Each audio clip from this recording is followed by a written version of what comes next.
Hey everybody, this is Rydo, and we're back to another live stream of Shadowverse. Let's hop into it. Again, starting later. Well,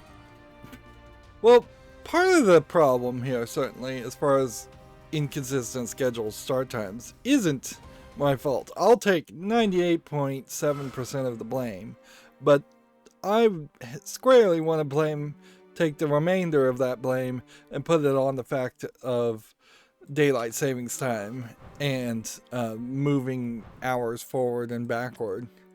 Like, wow, this is a different crossover that they just like totally didn't even advertise before the fact. Shadowverse is kind of bad about that, really. They just you log in one day and then all of a sudden there is a weird crossover event, and honestly, I guess in this case it's not even really a crossover event. It's the World Grand Prix, sponsored by Intel Core Galleria and Pocari Sweat, or Sweet. Yeah, I guess that's probably Sweet. And Intel Core specifically being the consumer PC Intel CPUs division. Like, I don't even remember what the name of the Intel server CPUs are called, and Intel has certainly several other divisions that aren't around CPUs even.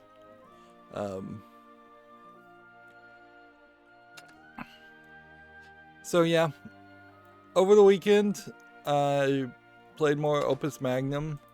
The more I play it, the more I dislike it as a game that's trying to either be a puzzle game or a programming game. At this point, I've kind of decided to not even look at it as a programming game, because it really isn't even that. It's more of a CNC manipulation game.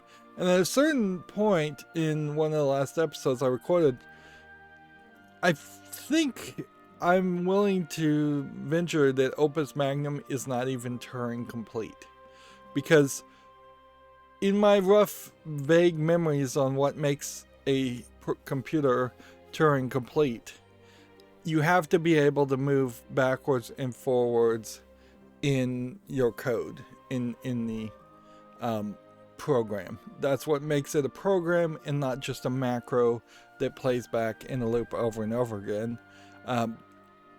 And there is not a easy way to do that. There might be a kind of shenanigans way to do it, or simulate it in somewhat, but because Opus Magnum is half about the real world playfield, in which you're putting real world arms and marbles, and you're manipulating the arms and marbles around, and half of the other half is the code, there probably could be some shenanigans way where you could pick up a marble, put it in a different place, and then have a different macro do a different macro. But you still have very little opportunity to determine what the marble is that you picked up and make any kind of decision.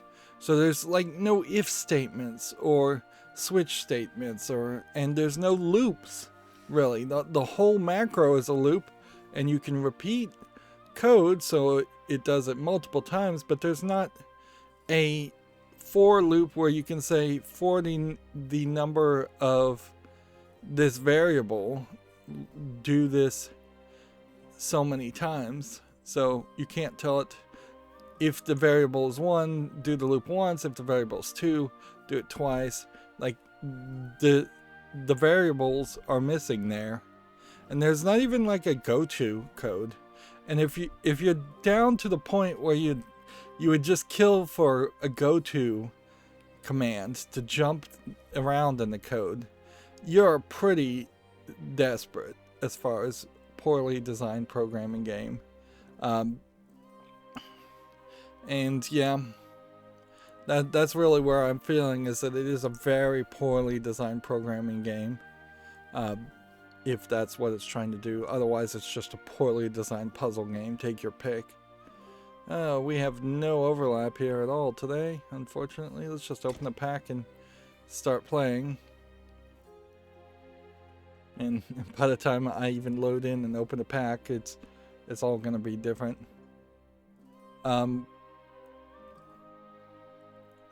But yeah, that's what I spent the weekend instead of scheduling, which I should have scheduled, but I keep saying that over and over again.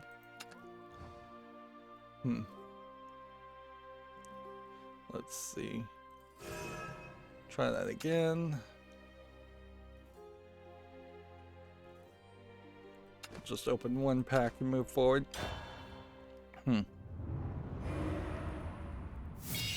I can say the thing that I'm still not like, my irrigation system seems to be mostly working, except for the fact that I think there's room to do what a catch cup test is what it's called, where you put a special rain gauge meter to just see how much water and how many inches are actually falling into in specific parts of the yard. That way you can adjust it better. There is some weirdness definitely where it feels like one of my 4 zones is constantly being thought of as having considerably less water, but it is the zone that also looked like it was the part that was likely to get the most amount of sun and have the most amount of slope, and so water runoff probably does happen fairly often there. So it might just be very accurate to say that one zone needs to be watered twice as often as every other zone, which are in the other zones are in shade and flat. And there might just be a significant change in the calculations based on whether or not you tell the ratio 3 irrigation controller whether the ground is flat versus slanted. Swordcraft, Bloodcraft, Forestcraft, or Runecraft. I don't think we want to do Forestcraft. We probably don't want to do Bloodcraft, so let's go with Swordcraft or Runecraft if we can. Here. Take our free entry. Aggro Swordcraft. We still have not yet gotten any cards to fill in or make any of this work. Do we want Aggro Swordcraft or Wraith Bloodcraft? Let's just play Wraith Bloodcraft. You might as well get your variety in these free arena runs, considering how I'm not going to win on them anyways. And so, like, at best, I get 1 victory on these. Nowhere close to the 3 victories you'd need to move up to the next stage. So, why not play the characters that you least want to actually play when you're trying to get victories playing ranked? Just to keep it interesting. So yeah, a slight tweak on the irrigation system, but otherwise it seems like it works perfectly. Unfortunately, I am also hitting a point here where I think I'm gonna have it water maybe 2 or 3 times before it just gets so deep into winter that there's no way to have it work, because like I'm already at a point where it's telling me that the grass is too cold and it just won't grow, and it is just in a field of dormancy.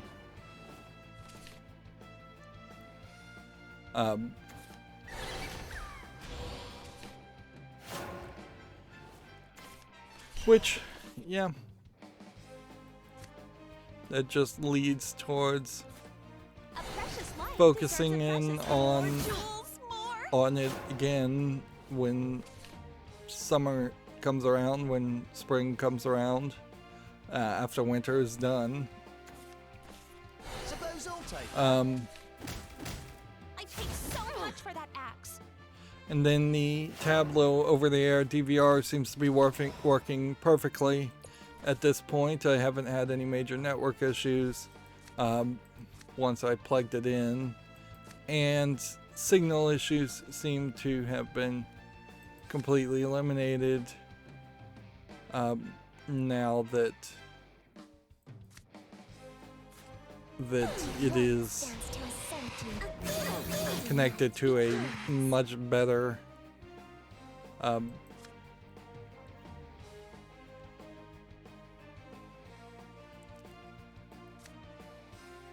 yeah. Once I plugged in a preamplifier, which arguably I don't even need the preamplifier right now because the antenna is just directly connected to the Tableau, so it's a very short wire. I also would have to question whether or not I even have RG6 coax cable on there. I wouldn't be surprised if I actually have RG5 coax cable. I would potentially replace all the cable if I was going to wire it more into the house and try and put the antenna on the roof. I suspect if I did put the antenna on the roof, I would get just excellent signal and it would never fall apart as long as it was screwed down tightly and didn't get blown and twisted in the wind, which is a big deal. Certainly, I've seen that in satellite dishes also, is that you've got to basically crank it down quite a bit to the point where you're just deforming the pipe that you're mounting it to.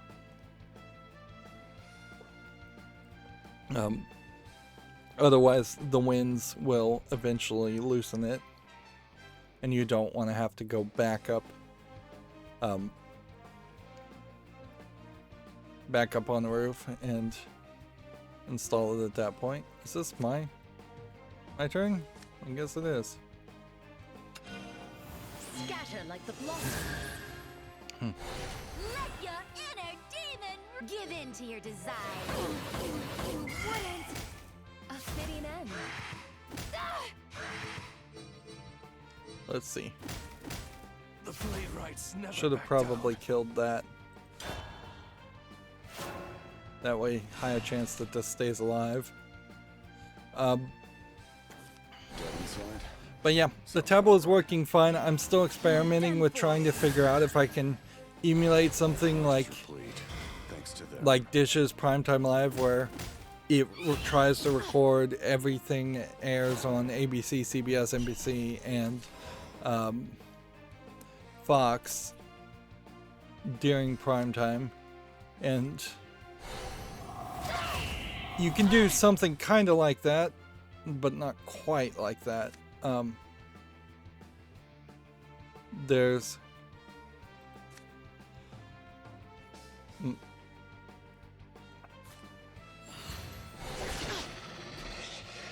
a limitation to it that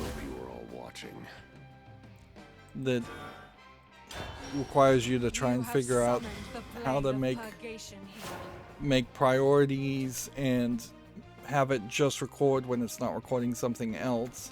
There is no overlap like in the Dish Hopper, where if a primetime show gets recorded, it gets labeled as that primetime show instead of my simulation on this.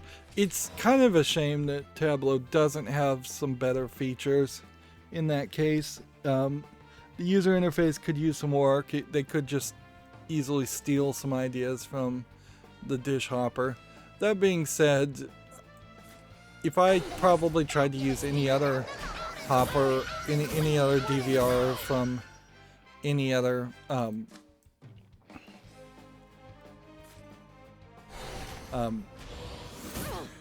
service, it probably would be about as bad.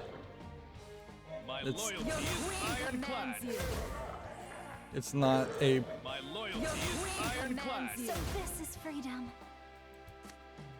Right. My armor's been pierced. Flash of metal, a silent night. Okay, No more games. I refuse to Get rid of that fail. one. But yeah, it does what it says on the tin the tableau does, and there's really not a lot more tweaking. Now, immediately upon setting this up, I've started to watch a lot of old Get Smart episodes, and I'm just going to watch the whole series, which means I'm spending a lot more time watching TV. On top of that, I've been watching a lot of Netflix. I don't know if I mentioned it. I watched Inside Job. I like that quite a bit as an animated Family Guy type comedy. And then I watched Q-Force, which is, frankly, you have to get like 5 episodes in my opinion, before it stops feeling like a minstrel show. The idea of a comedy where it's a team of queer spies is the beginning of a premise, but yeah, needed kind of a touching character introduction story in the first episode, and you needed to introduce not just the main character, but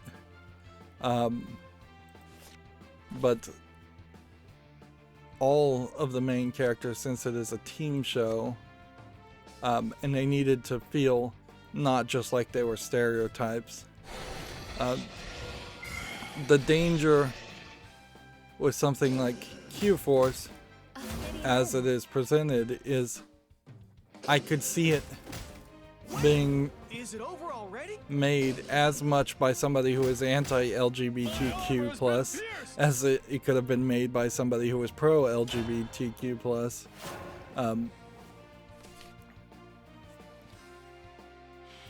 Eventually they do get there, and its long-running kind of serialized story is weird because it's not really what I would have expected, but that's exactly also what they did on Inside Job. If anything, I think maybe that's the failure as far as if Netflix is trying to have like Family Guy / Simpsons style of shows, and they're doing it in a different way in which they are having different kinds of shows in shorter runs. So like Disenchanted, Q-Force, Inside Job, Big Mouth, I guess, would also fall under that category.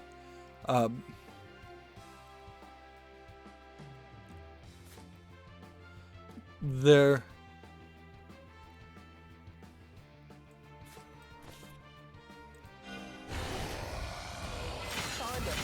Wouldn't. Check out my fancy the footwork. the problem with that, I would say, or at least the part that they're not considering as well, is the potential idea of Time to dance for your life. Get ready to fly. of having reruns and syndication, which Netflix hasn't really embraced or cared about, and I think that they're probably making a mistake there, because there is going to be a point where people just want to watch random episodes, and we've seen Netflix do that where they've introduced the play anything button. So it's only the next step at some point to have kind of like a radio station / TV station that would directly play random things, random episodes, instead of serialized episodes. And none of the Q-Force, Family Guy, like Family Guy, if you see a random Family Guy episode, is a standalone experience, whereas Q-Force and Inside Job are not.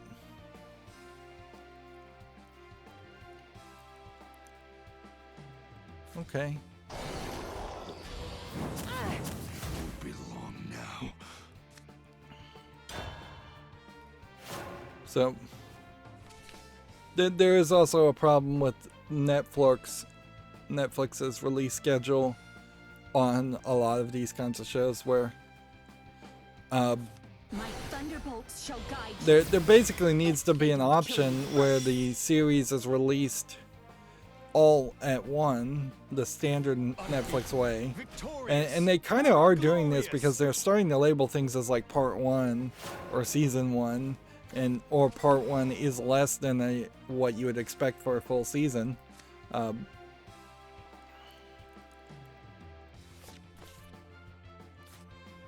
But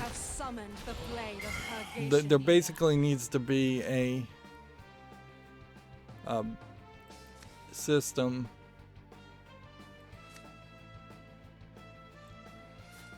that would deserves a precious death. Allow me to bestow a crimson kiss. it just end here. There needs to be an option to basically lock yourself out of watching more than one episode. Just something that would ask for your user password a second time if you're going to watch the next password. Something that at the very least would just pop up a box going, this is your one episode, this is your scheduled lineup that you've created. Like some digital well-being concepts. I got really close to a victory there for a deck that I had no faith in. But yeah, if Netflix did implement more digital well-being, so you could limit yourself to saying watching only one episode per week, you could get back to that watching style, which some people I think want or are just so used to that they still need it. This one's for my family. And Netflix kind of needs it too, because it's not like Netflix every day is going to come out with another animated series, another Family Guy competitor. So that they need to build in the buffer too. At least for their new original content. I think at some point Netflix is going to have to slow down its creation of new original content, and they'll have to deal with that at that point. No beast could manage But this. I guess that's enough for the catch-up section.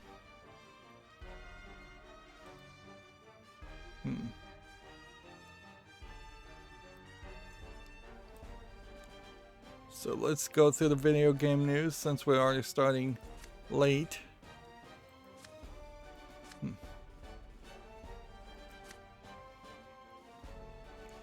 One damage to your leader and draw a card.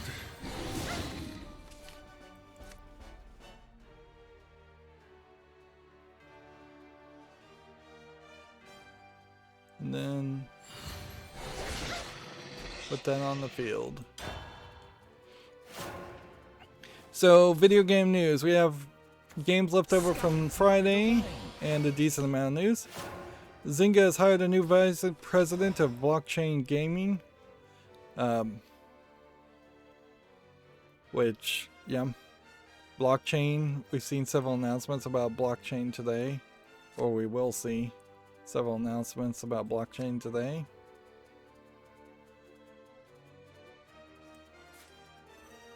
Allow me to bestow a crimson kiss. Still need a couple of wrath. I'm home. Let's see. Xbox has the Back for Blood, news.xbox.com has Back for Blood post-launch content roadmap details. Which there definitely is a problem as far as my disconnect, and I think this is probably a disconnect that a lot of people have. I don't trust mainstream video game journalists to be the source or the source of whether people are enjoying a game like Back for Blood. Like if they were still playing it for it, that doesn't really mean anything to me. If they weren't still playing it, which I don't think they are, that still doesn't really mean anything to me. Melt under my So touch. like, then I'm in this position where I really don't have anybody I talk to or play with, play video games with at all. That would have been certainly nice at some point, and it will probably happen at some point if my YouTube channel ever gets bigger, where there would be more fans talking about games on the chat. And I could just say, hey chat, are you still playing Back 4 Blood? I could put up a poll even, and get that information from a random sampling of my fan base, which is about the best option I would have. But if you go and just look at, like, well, let's do that. Yeah. Let us search for Back 4 Blood on Steam. There is a metric here we can use that I hadn't thought about before.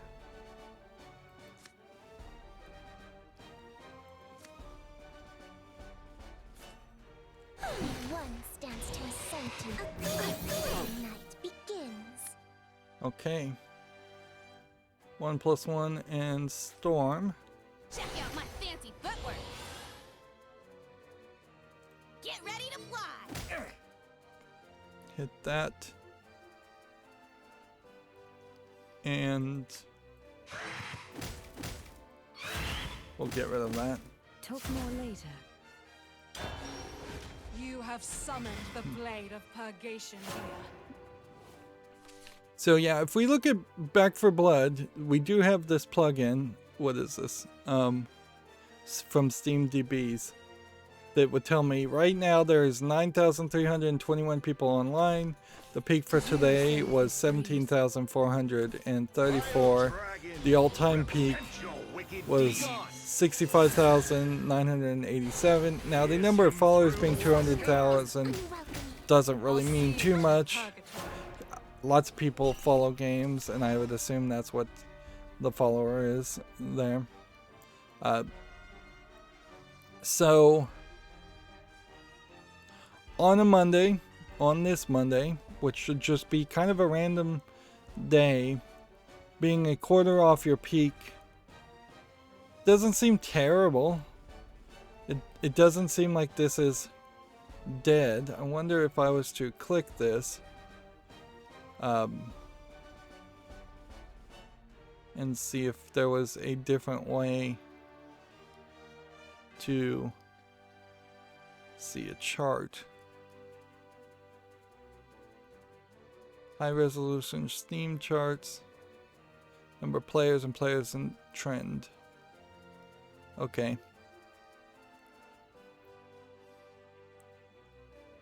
So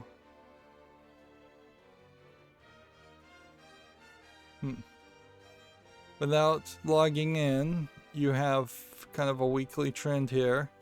You can see it's up and down, maybe a little down here.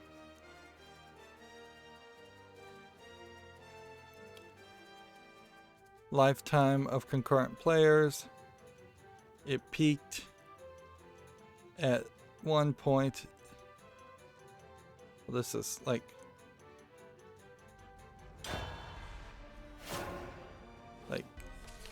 why is this telling me Twitch viewers? Like the moon on the water. Well, I guess that is a bit of information. At some point it was like 400,000 Twitch viewers playing it, and then it dropped down to basically 0 Twitch viewers, and then a couple days later it bounced back up to 200,000. Very possibly this is somebody famous streamed it once, got a bunch of views, then a month later somebody streamed it again.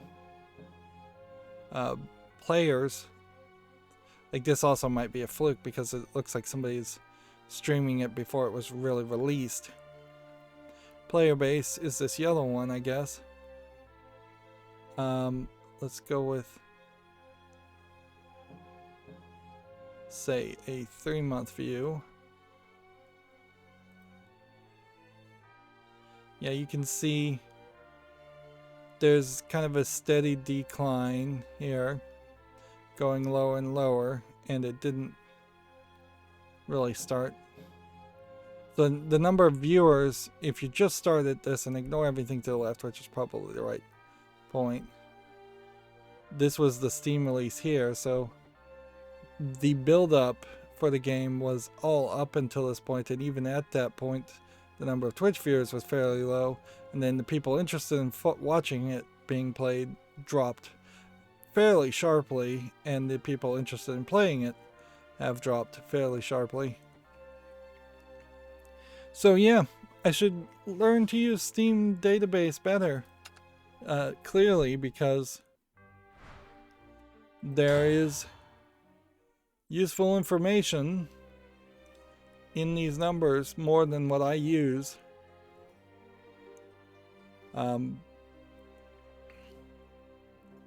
Yeah.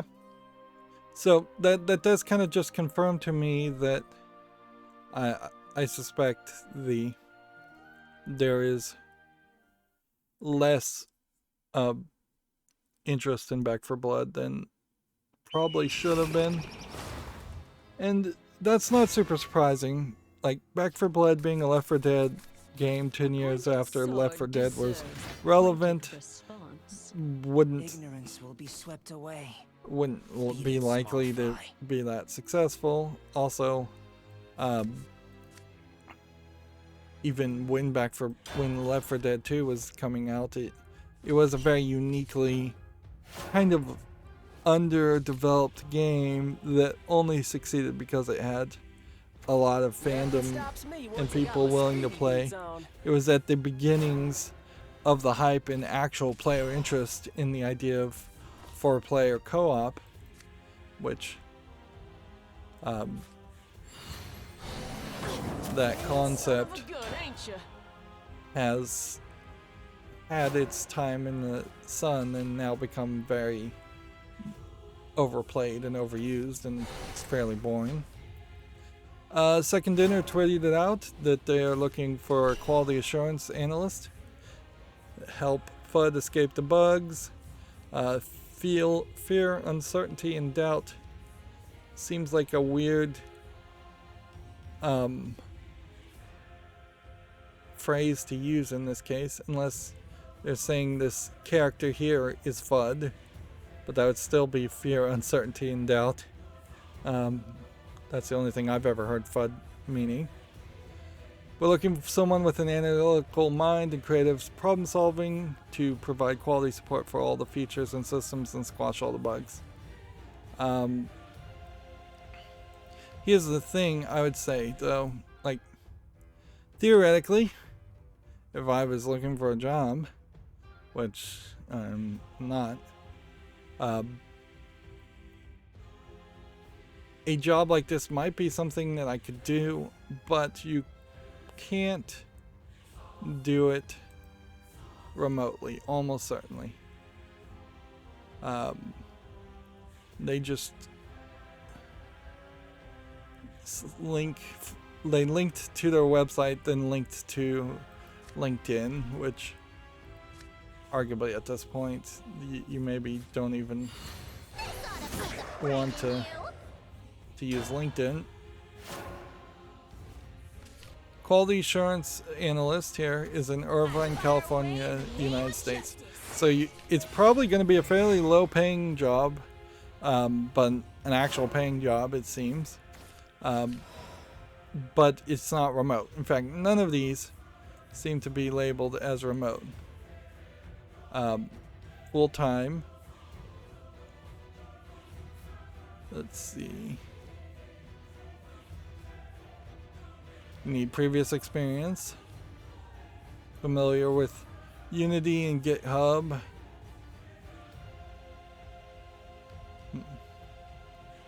Submission.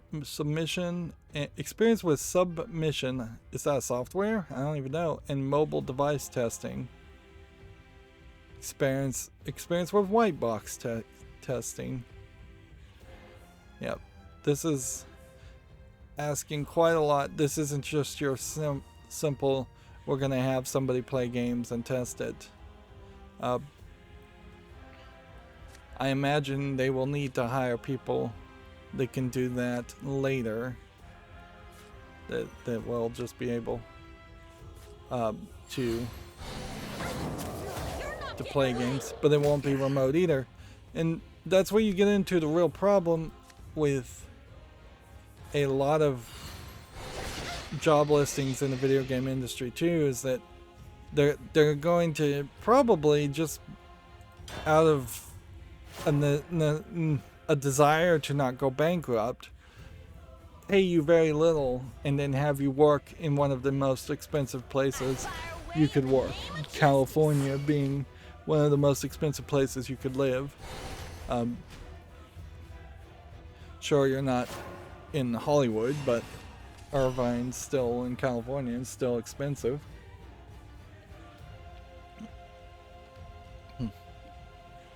There, with a potential major change in how things are done and how how jobs could become more and more remote.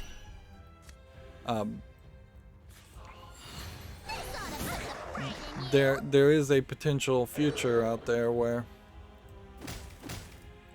everything just becomes remote as much as it can be. Of course, assembly line and factory work and things like that would be very difficult to turn into remote working, but video game programming in general easily could be remotely done. And the truth of the matter is, once work is done remotely, you probably could get rid of half of the managers that exist, because I'm on a different like Open your ears. Justice himself. there really is no need for managers to exist in most case scenarios in the first place, and it just becomes even more obvious.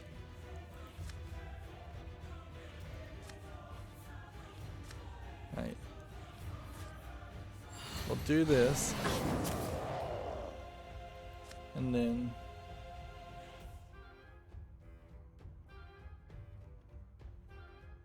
we could do this one, which is probably the right move. Let the immorality tour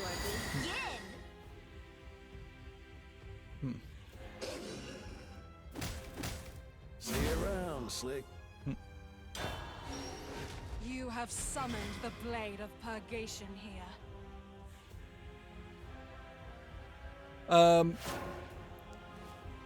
Moving on. GameDeveloper.com says you can now license Niantic's augmented reality tech, which maybe is an indication that Niantic's AR tech is run its course and made as much money for them as they think they can. I think we may have already talked about some of these stories. Sega could spend $1 billion on a super game, including studio acquisitions, within the next few years, which frankly might just be a bunch of big talk. I frankly wouldn't be surprised if in some of these shareholder meetings people say, well, we could spend $1 billion to acquire a mega game, but in reality, in the back of their head, they know that they're about to go out of business, and they're just trying to pad for losses for the next few years. The earth shall quake with every bolt. I'll see you in Undoubtedly, there are companies that say the next big project is going to be so successful and so big, we're going to have to invest like $1 billion in it, but don't worry, that'll all get earned back. When from day one they knew that they had already lost the money and that they were just like lying. I mean, I don't know how you put it any other way. I think we lose if we don't kill this guy.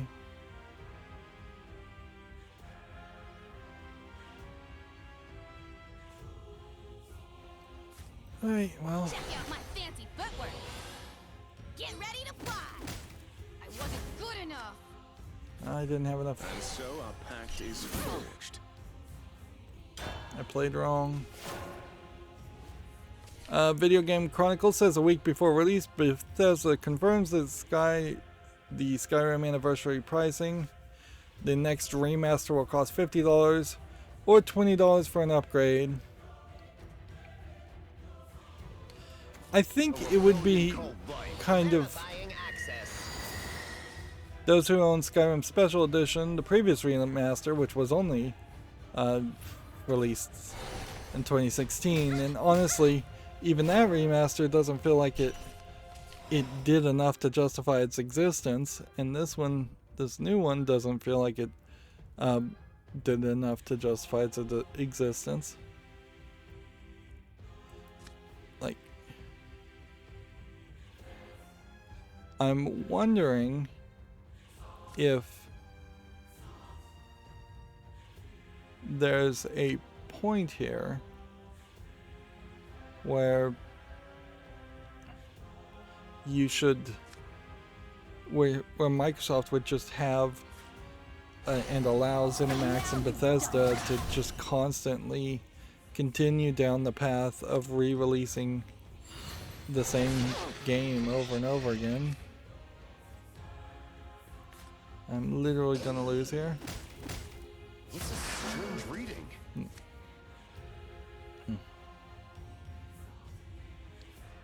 If I play this, I'll die.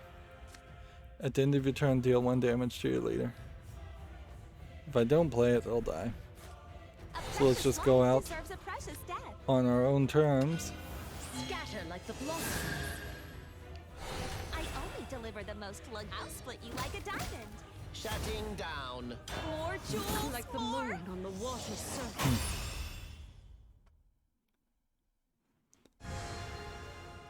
Yep.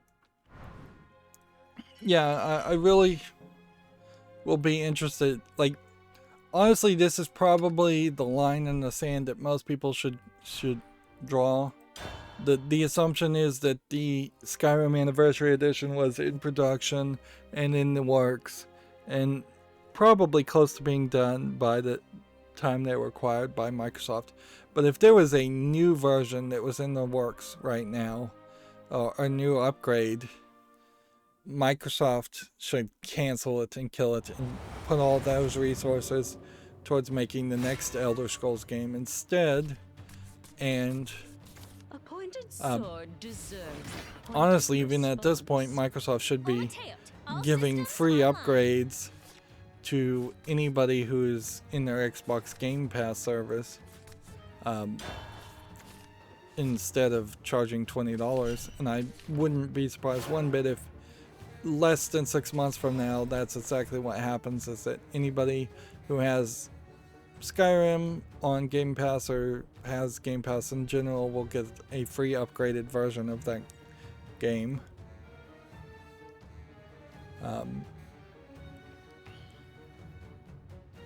Can't do anything here. Moving on, Video Games Chronicle says weeks before the release, Pokemon's Diamond and Pearl remakes are in the wild. Which I think this is part of my confusion. There's too many Pokemon games, and it's seemingly very easy to confuse them. So it seems like Brilliant Diamond and Shining Pearl are the games that are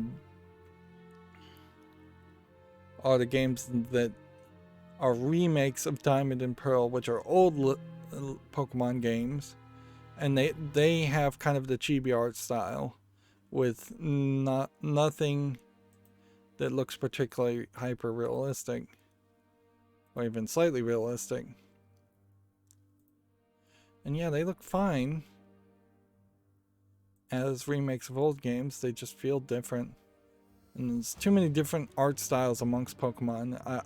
If I was in charge of the Pokemon company, I'd say, hey, we gotta unify this art style, both on remakes and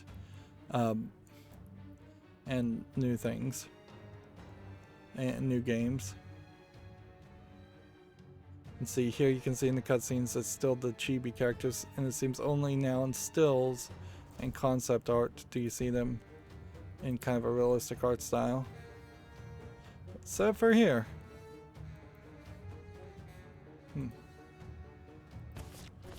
It does seem like in the summoning animation you do actually see them in 3D models. seek what is not there. And I guess Brilliant Diamond is looking at the color palette, since it's blue, is targeted towards the boys, and Shining Pearl, since it's pink, is targeted to the girls.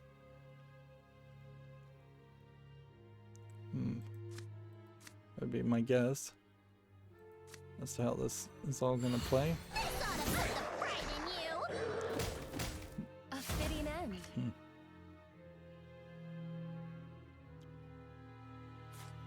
Allow me to bestow a crimson kiss.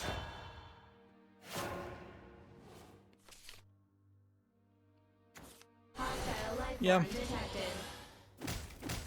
That is delightful.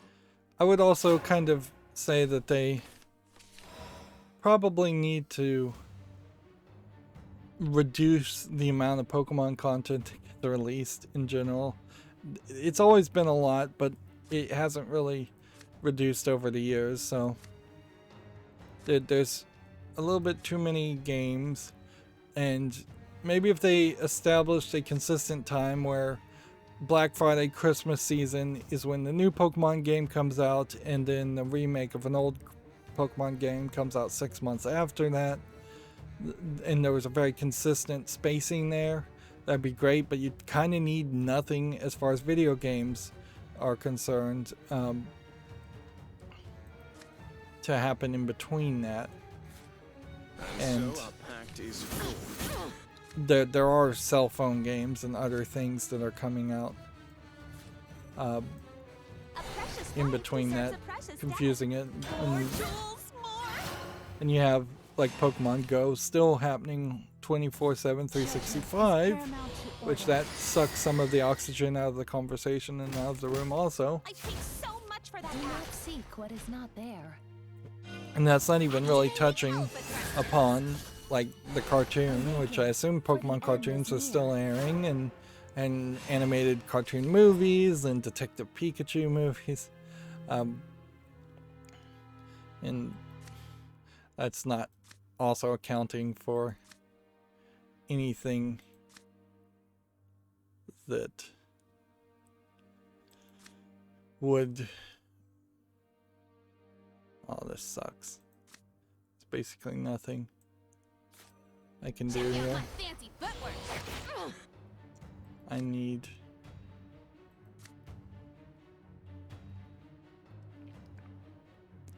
Vengeance is not ready. Need to just evolve this and attack.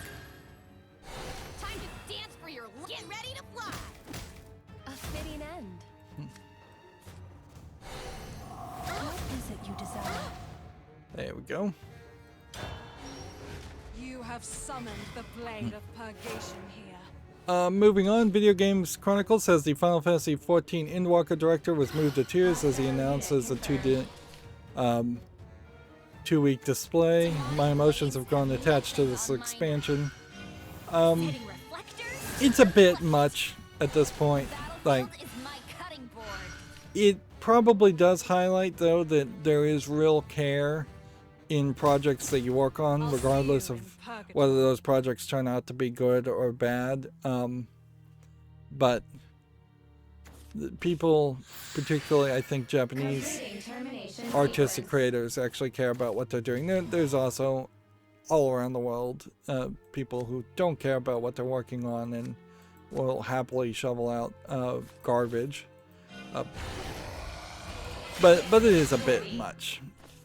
I to be crying about it because there's a 2-week delay, particularly a Japanese company delaying a game, even a big game like Final Fantasy XIV, or game expansion for Final Fantasy XIV. It's All of you. too much. I'd almost want to just excuse these tears as just the culmination of everyone's mental health being fairly reduced due to the pandemic. Because yeah, everything is getting delayed, and it is definitely not great. Let's see what a horrible knight does. Show me the limits of your will. A flash of metal, a silent night. Lose yourself in this final dance. If there are at least 4 cards in your hand, discard 3, otherwise discard your hand. But the nightmare begins, bully card and cost the room in your hand. If you played other horrible knights, deal 3 damage to all allies and enemies. Except for this guy, I think. Yeah. I'm putting cards in your hand. Alright, well, I think I'm only going to have one horrible knight. Do this.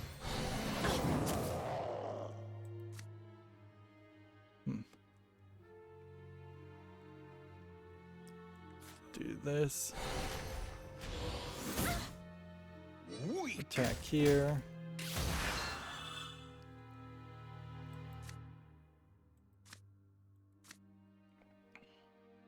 I don't think I want to play a horrible knight right now, but we'll see how this works later.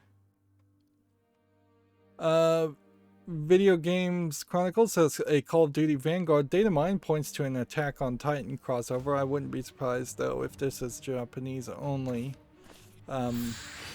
While Attack on Titan is fairly popular amongst anime fans in the West, and it's not likely that a significant number of people who play Call of Duty also care about or like Attack on Titan. Plus that crossover is going to be fairly late at this point.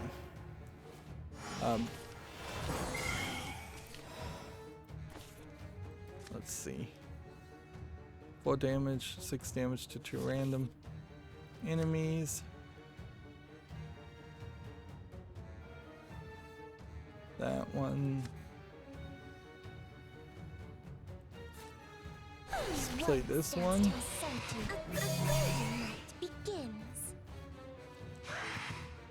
There. Here. Entering sleep mode.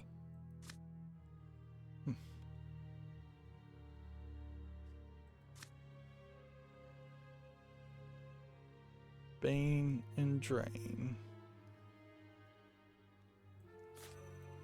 To desire transformation is sin.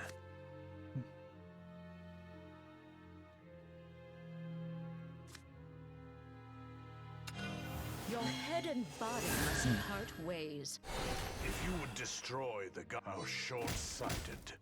Entering sleep mode. Okay, that might work.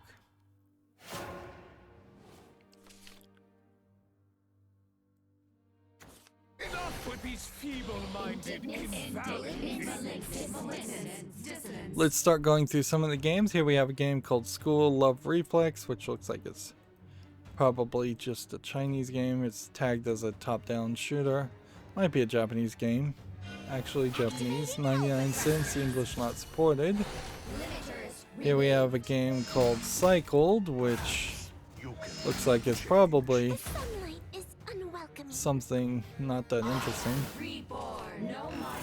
Like, what's funny is this trailer looks completely different from what the actual game is. Just a top-down twin-stick shooter. It seems like it's dungeon rooms effectively, and then at some point the dungeons shift into different realities, and I really wouldn't change that much. $13.49, bunch of languages.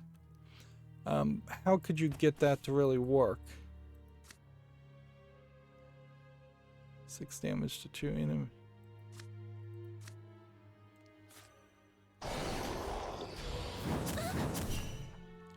Let's see. Let's see if this works.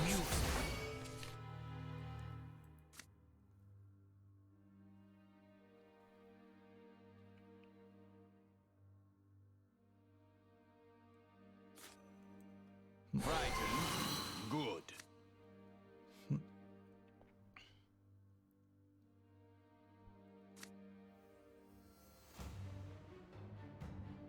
Should have played this one, actually. But I wasn't going to win regardless.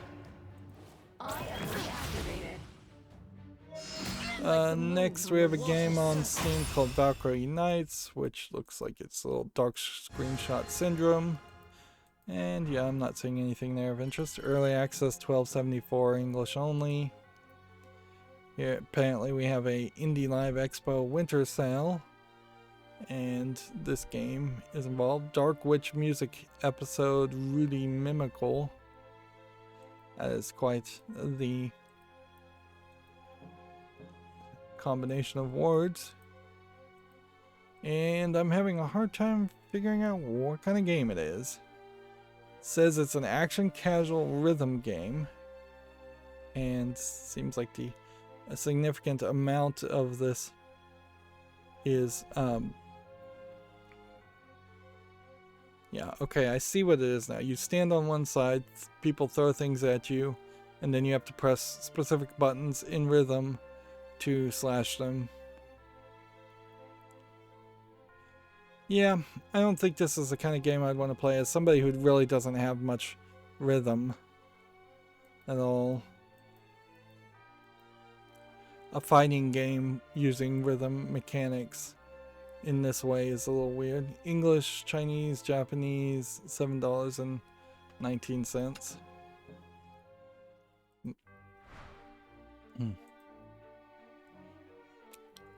One more loss to take, I suppose. Then an Indie Live Expo Winter 2021, when I clicked on that, takes us to a list of games on sale that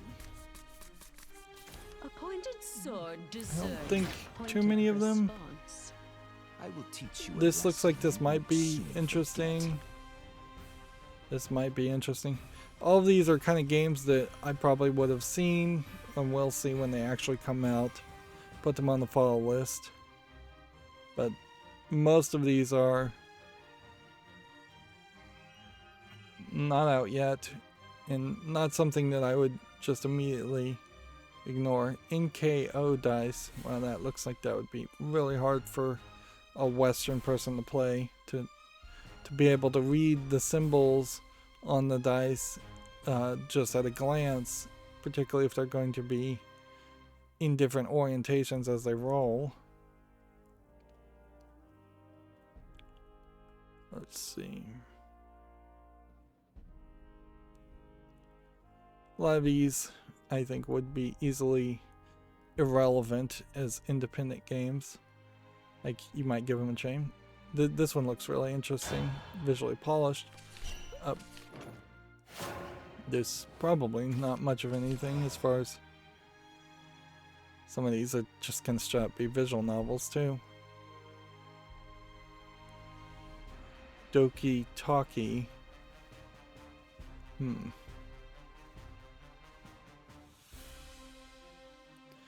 It almost feels like these kinds of games, which feel like more indie games, are things that you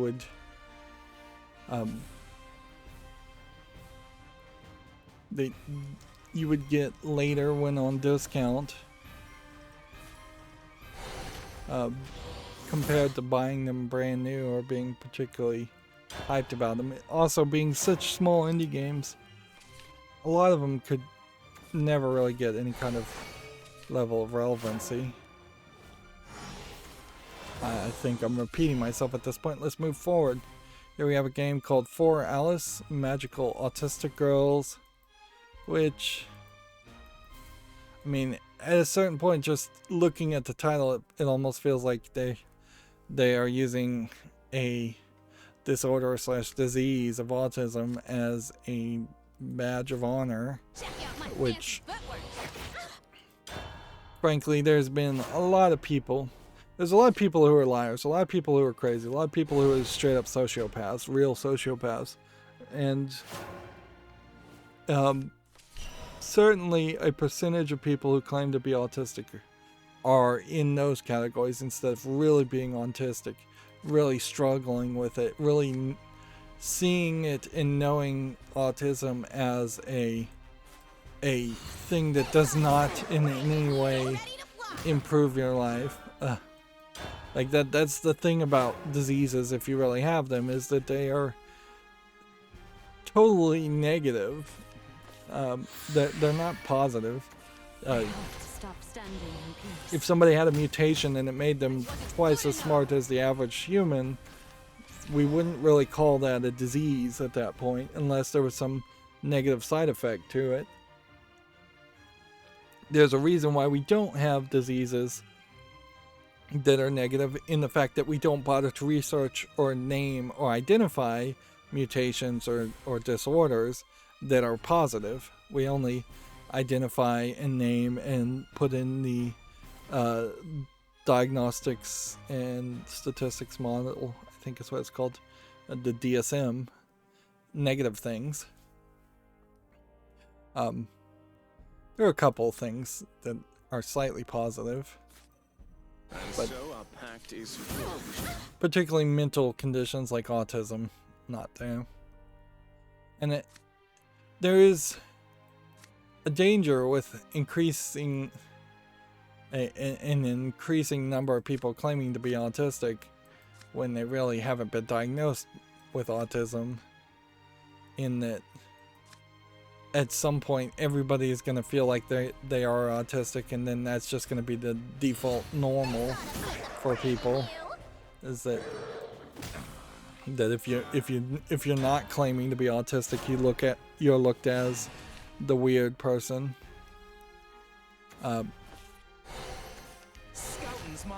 We have definitely seen that same kind of cycle happen with the pandemic.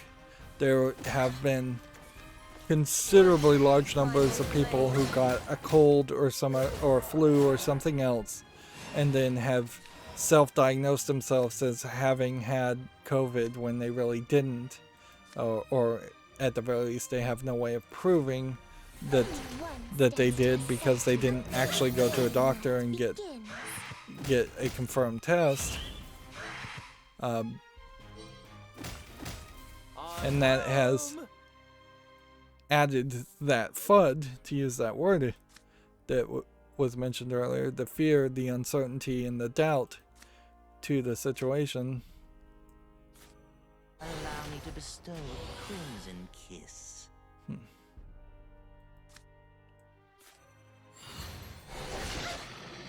Let's hit that one.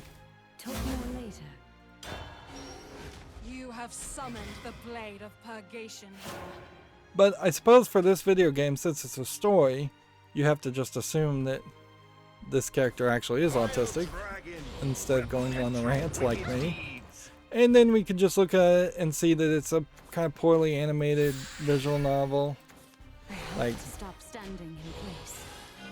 I will silence yeah. you once and for all. If Pierce him through, Escalar. you were to assume that one of this scene here is like supposed to show different parts of a personality or multiple personalities, that's not even what autism is. Like,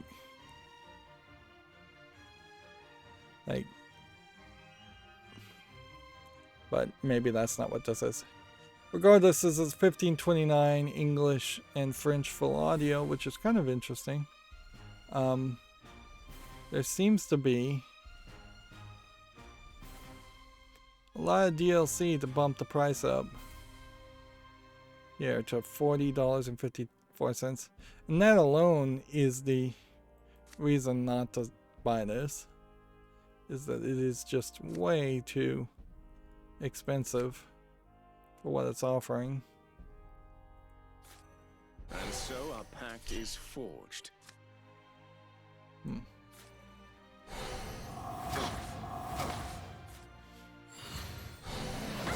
Talk more later. Yep, we've lost. Next we have 6 Star Gate Star Trial, which looks like it's another type of rhythm game. Kind of like a Klax clone. Seems like there's probably some rhythm to it also. Again, I just don't think I could play any rhythm game, and not particularly not something like this where every screenshot here is just kind of showing the gameplay interface with some backgrounds, and that's it. You couldn't probably even look at these backgrounds because you're going to be so focused on actually playing the game. $14.99 English Japanese screen. In a lot of ways, this feels like this is something that would be in a Japanese arcade if Japanese arcades were open, and now they're trying to port it to Steam as a way of making some money while the arcades are shut down, and there is a decent chance that arcades will be shut down almost permanently, and they'll never come back to the high numbers they once had. Of course, if arcades were to stay permanently, let's do Swordcraft now. If arcades in Japan were to stay permanently shut down, somebody is going to need to be able to go somewhere to play, to play loud sounds and music and video games, and they can't really do it in their apartments or houses, because even if you have the walls are basically paper thin in Japanese houses. So even if you had your own house and there was probably at most going to be There's a battle underway. a few yards distance between your exterior wall and your neighbor's exterior wall, it's still going to be, you still are highly likely to get complaints. So if gaming was going to move more into the home than it already is, you're going to have to, everybody would have to wear headphones, which I imagine most home gamers in Japan are wearing headphones. And it's just going to be a very different experience there. TVs tend not to be that big in Japanese homes because the homes themselves are rather small.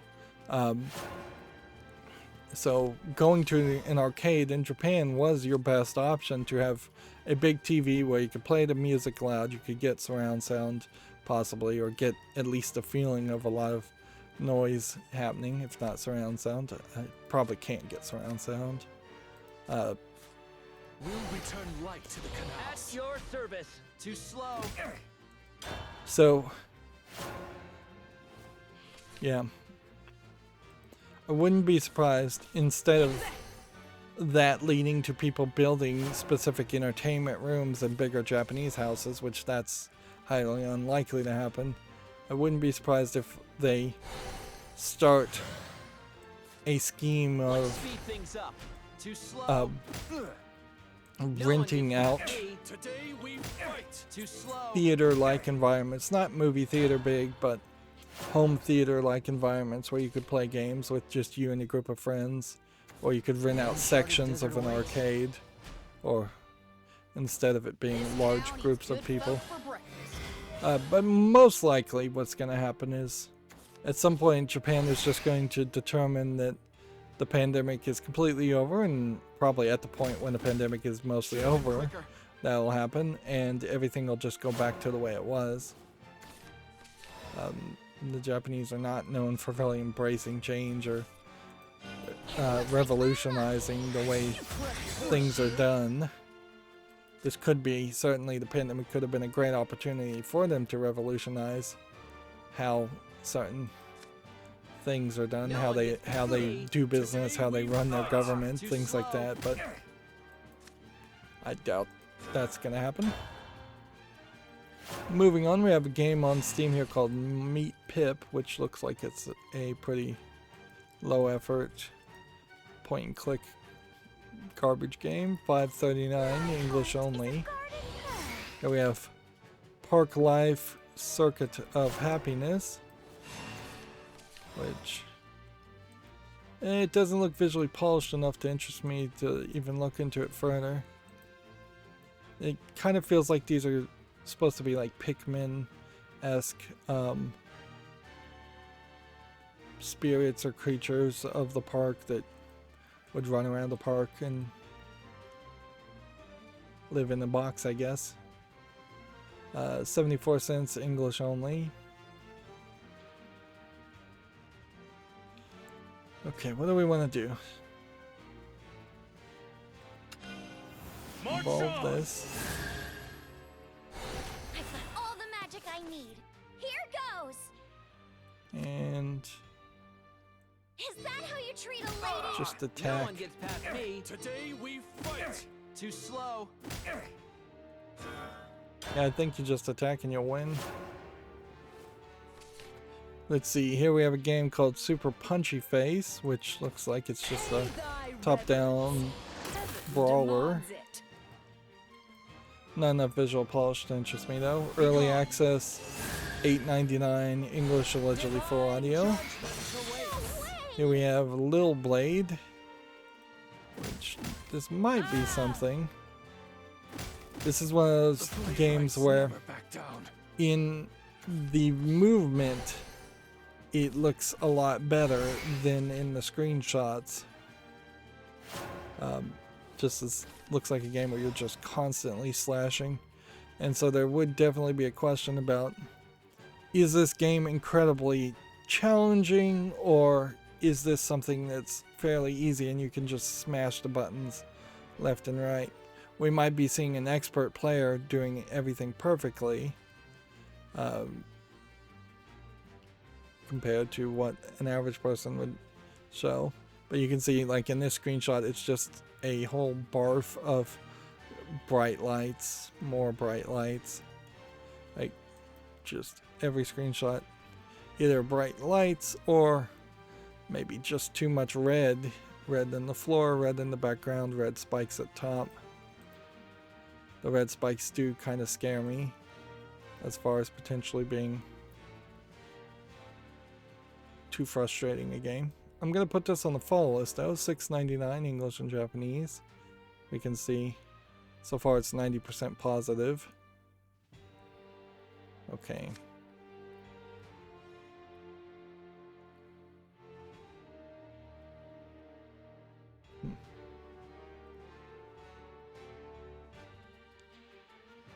Let's Too slow. do this. Destroy this Between me and glory. Should have been quicker. You're so we can do that. I have done the gods' bidding.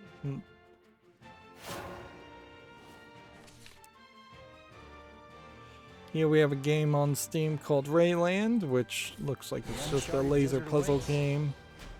And at this point I don't know if, well, even though this looks fine, I don't know if I'd really want to play any of these types of games.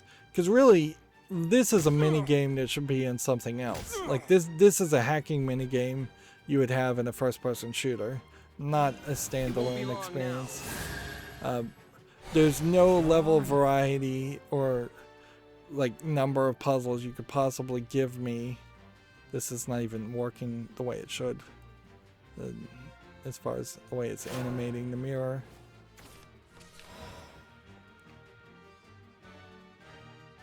Well, maybe it was a two-sided mirror. I guess that might be the case on some of these. But yeah, there's no level of variety as far as these kinds of puzzles that catches my attention or makes me want to play it.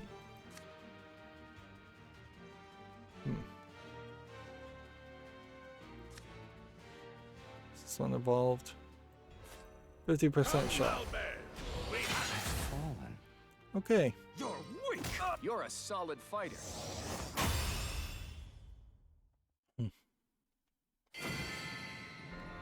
That's one victory. General. We only need destroyed like them. four more, I believe. 3 more, 2 more. 2 more is way better. Yeah, we have a game on Steam called Square Shooter, which is just a ugly top-down twin-stick shooter. $4.99 English only. Here we have a game called We Are Live, which looks like it's a kind of 2.5D JRPG game.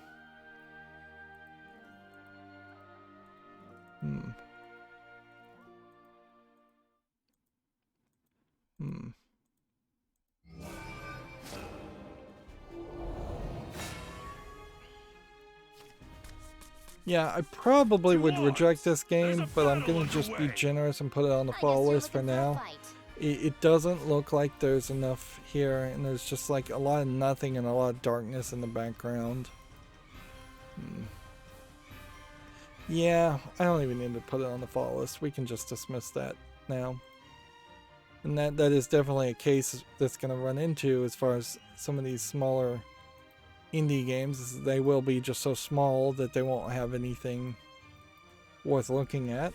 Here, Crash and Run is just garbage. Free to play with online PvP only, which is weird.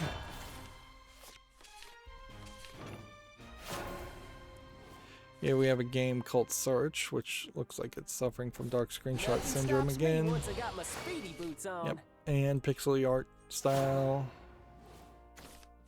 They're calling it a Metroidvania. This is kind of the exact opposite of what I'd want to see in a Metroidvania. It's just dark on dark on dark. Like, Metroidvanias in general are about getting a variety of items, and to that extension a variety of enemies that you're going to use the items on, and to that extension a variety of appearances of the enemies. So once you have to have different looking enemies, you probably also want different looking environments to explain why there are different looking enemies, and you probably want different looking environments in case there are locked doors or areas that can only be accessed because of different items. Too slow. All of that just very directly connects to the visual art style of things needing to be very varied in color and very varied in what you can see, and basically you have to have a somewhat colorful experience when Let's speed things up. Let's speed things up. playing Too a slow. No! Too slow. Too slow. Metroidvania game. Otherwise, it's just not going to look that good. That's kind of true for adventure games also. Like, if the original Legend of Zelda game had every single temple look exactly the same and only had 2 enemies throughout the game, or all the enemies were dark and looked the same and were just in shadow, that would not really worked. Who will be my victim today? Are you worth your weight in gold? Too slow. Unbelievable! Too slow. Unbelievable! Too slow.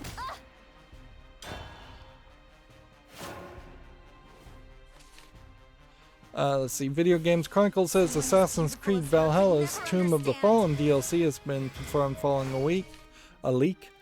The new content will release November 9th. So basically tomorrow. I lowballed you. Warner Brothers has hinted that Hogwarts Legacy may arrive in late 2022, which I assume, looking at the screenshot, that Hogwarts Legacy is going to be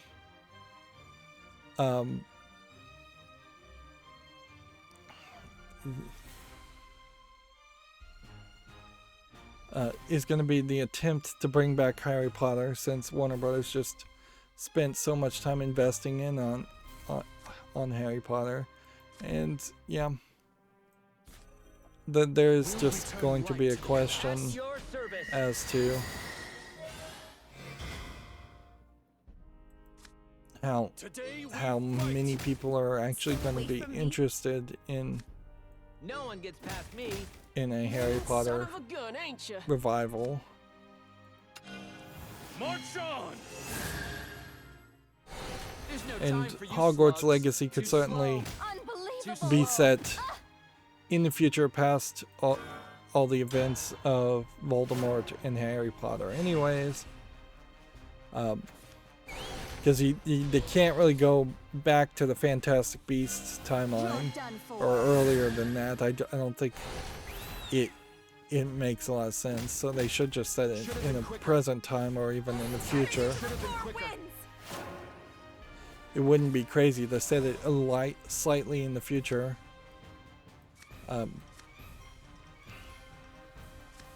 Like, in my mind, a Hogwarts that is just now installing the internet and getting connected I'm through. might might be about the time to go forward. And so you could always have kind of like the traditional guard and appearance, but you could at Hogwarts, and it could feel old-timey. It felt old-timey anyways. They said that there will be 2 major releases in 2022. The first is the upcoming Fantastic Beasts: The Secret of Dumbledore, so they're still trying to do that, which will release in the UK on April 8th. And the second is Hogwarts Legacy, so I assume that the Fantastic Beasts and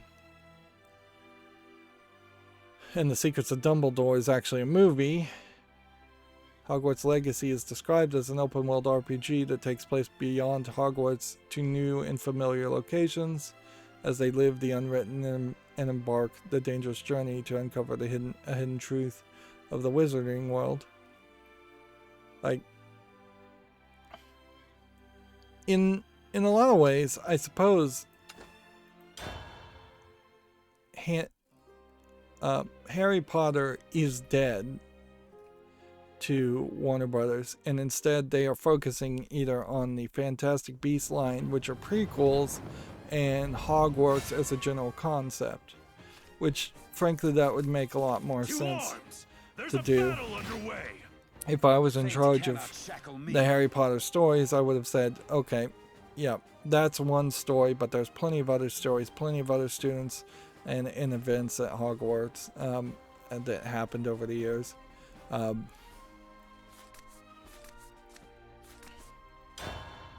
It very possibly would have been better to not even at the beginning try and follow Harry Potter, because by the 3rd or 4th book, at least in the way it's depicted in the movie, which I've only watched the movies, it seems like the story is really struggling to make Harry Potter the central character in the Harry Potter series, and really it's more about Voldemort.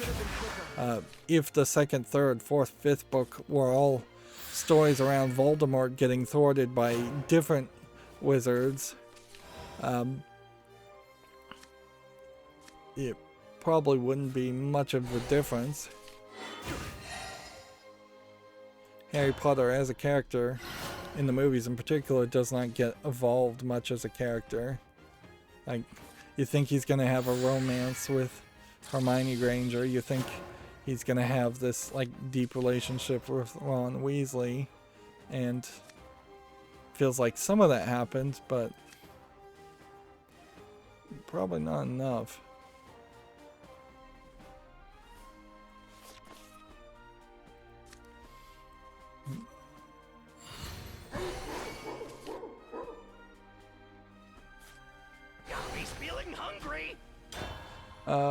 Moving on.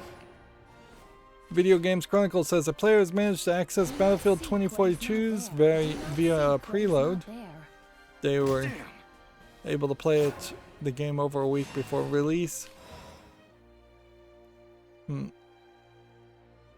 That is always the danger, certainly, of allowing somebody to preload something and then not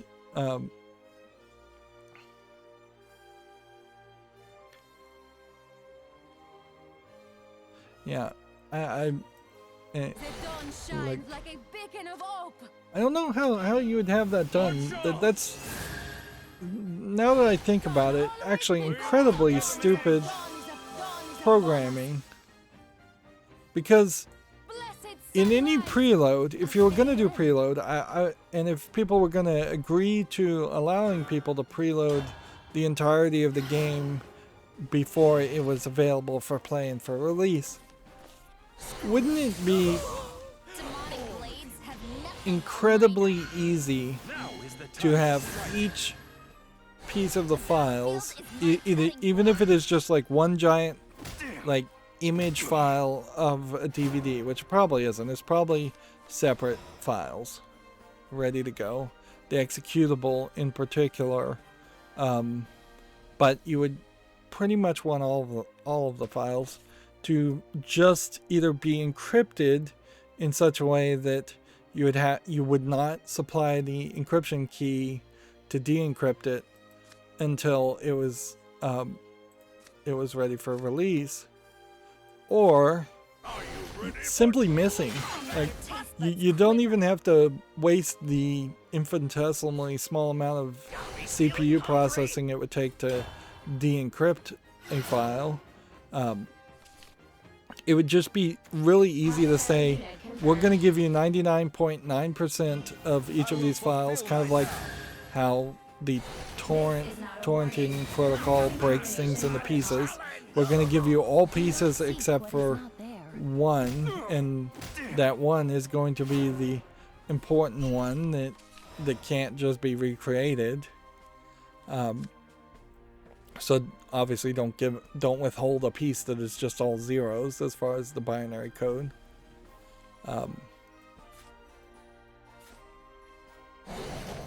But yeah, there's two extremely easy ways to avoid something like that happening. A fitting end. And yet Microsoft, which allegedly Microsoft, like this is Microsoft, right? Yeah.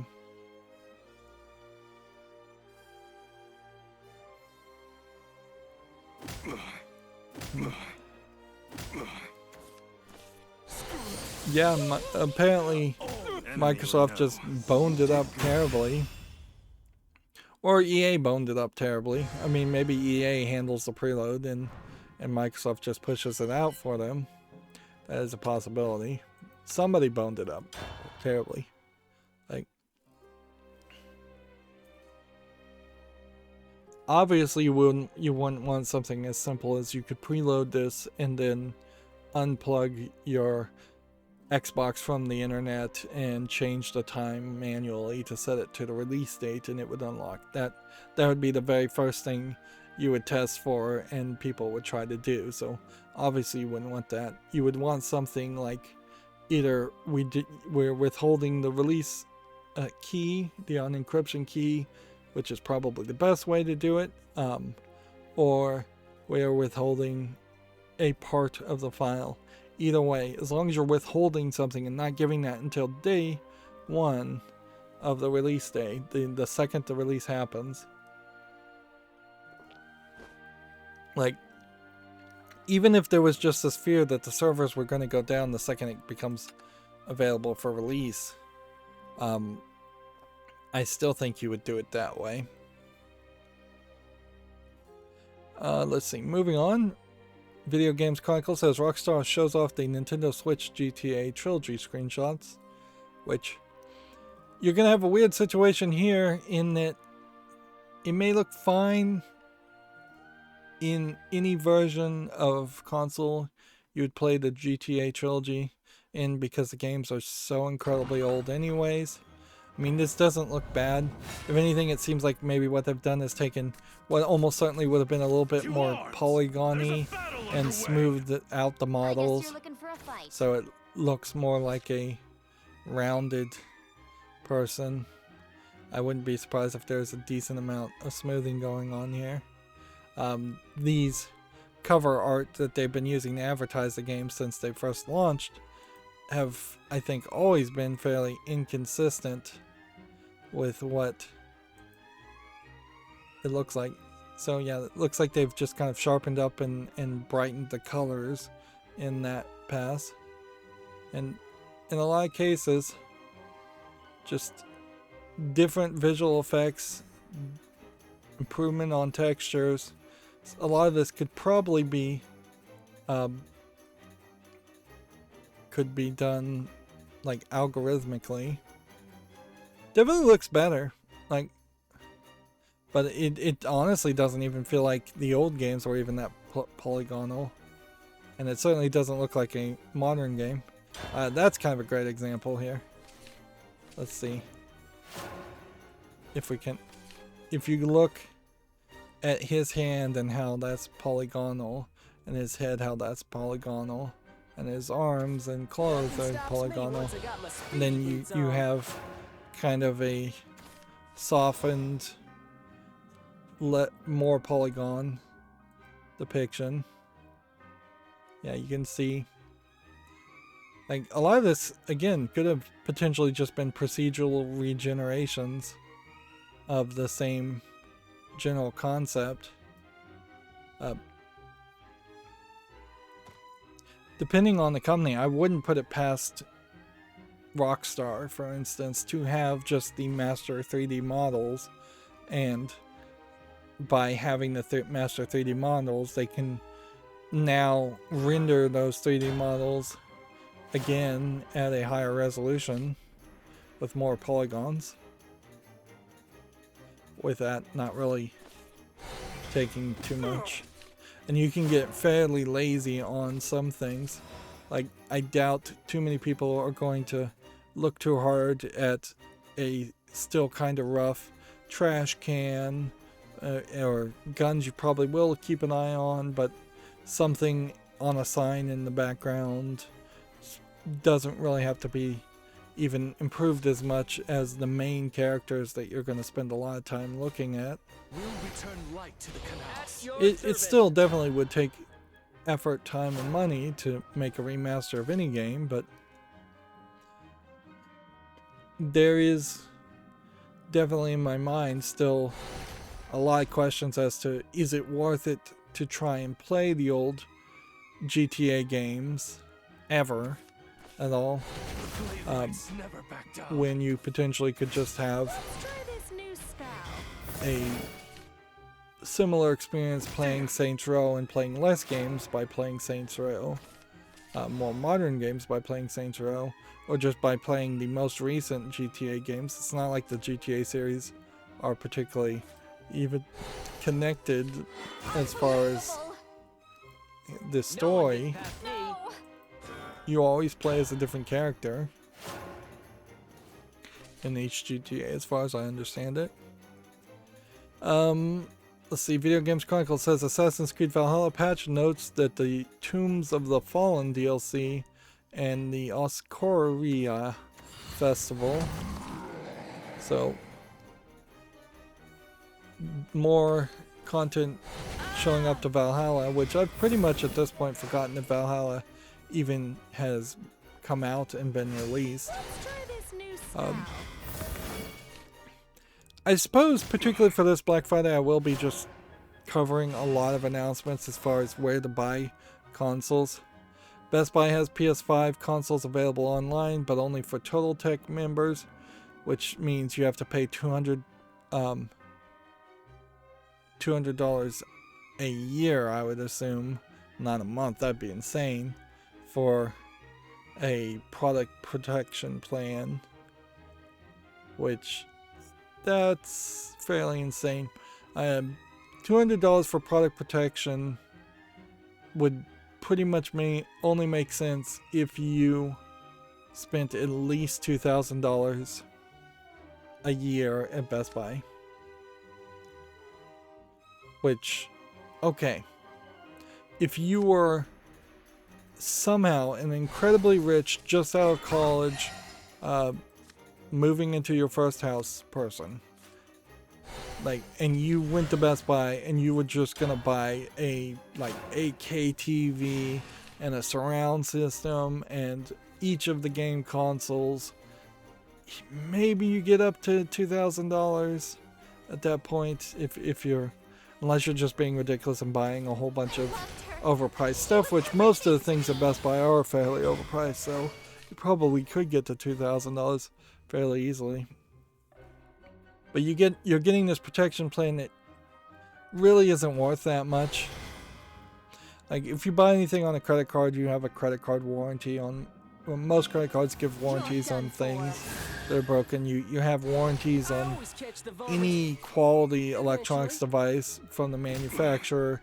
There's usually a 30 to 90 day warranty from buying anything from a store anyways. Like, there really has never been a situation where I've seen where a protection plan and extended warranty was anything more than just a scam.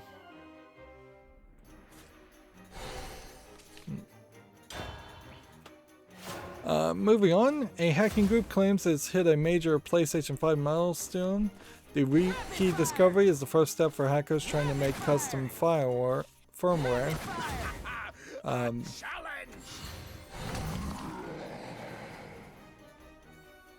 Let's see.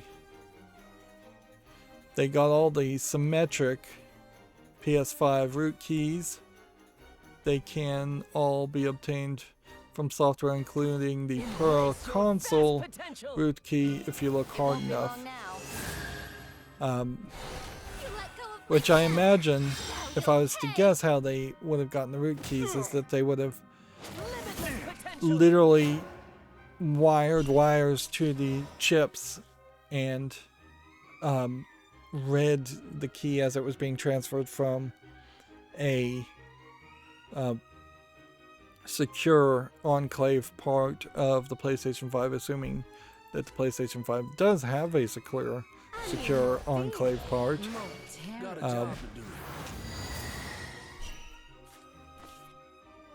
And that's how I would guess they probably got it.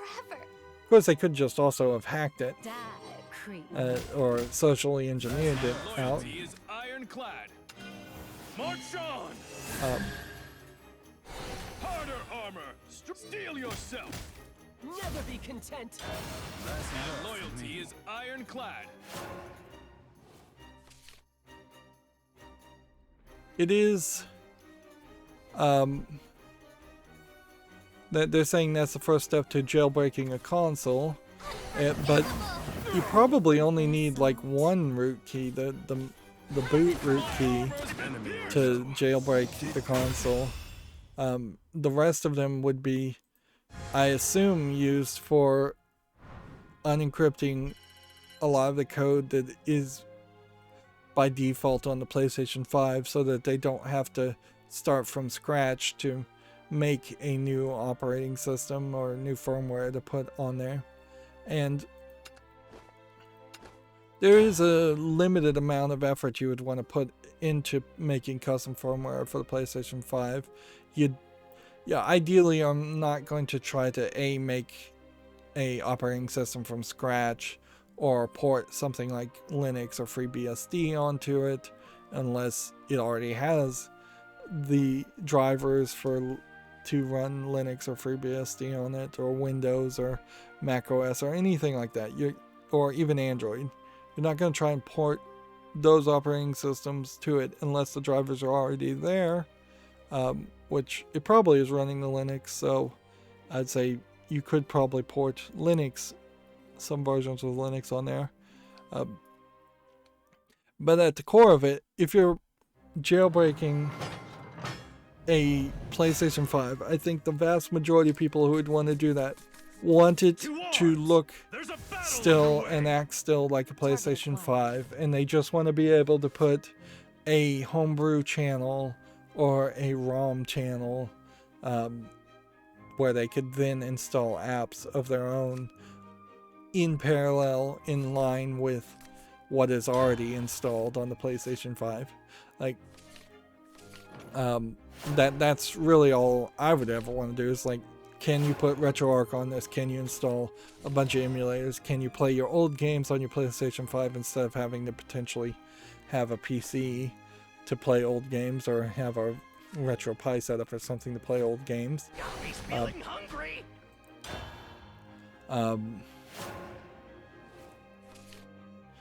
Generally, I don't think you need to do too much to potentially watch like pirated movies or music or anything on a PlayStation 5. You could probably do that without any kind of modifications at all, just removing the DRM from the music in the movies to start with, which is what you would want in the first place. So there's nothing you'd really have to change there.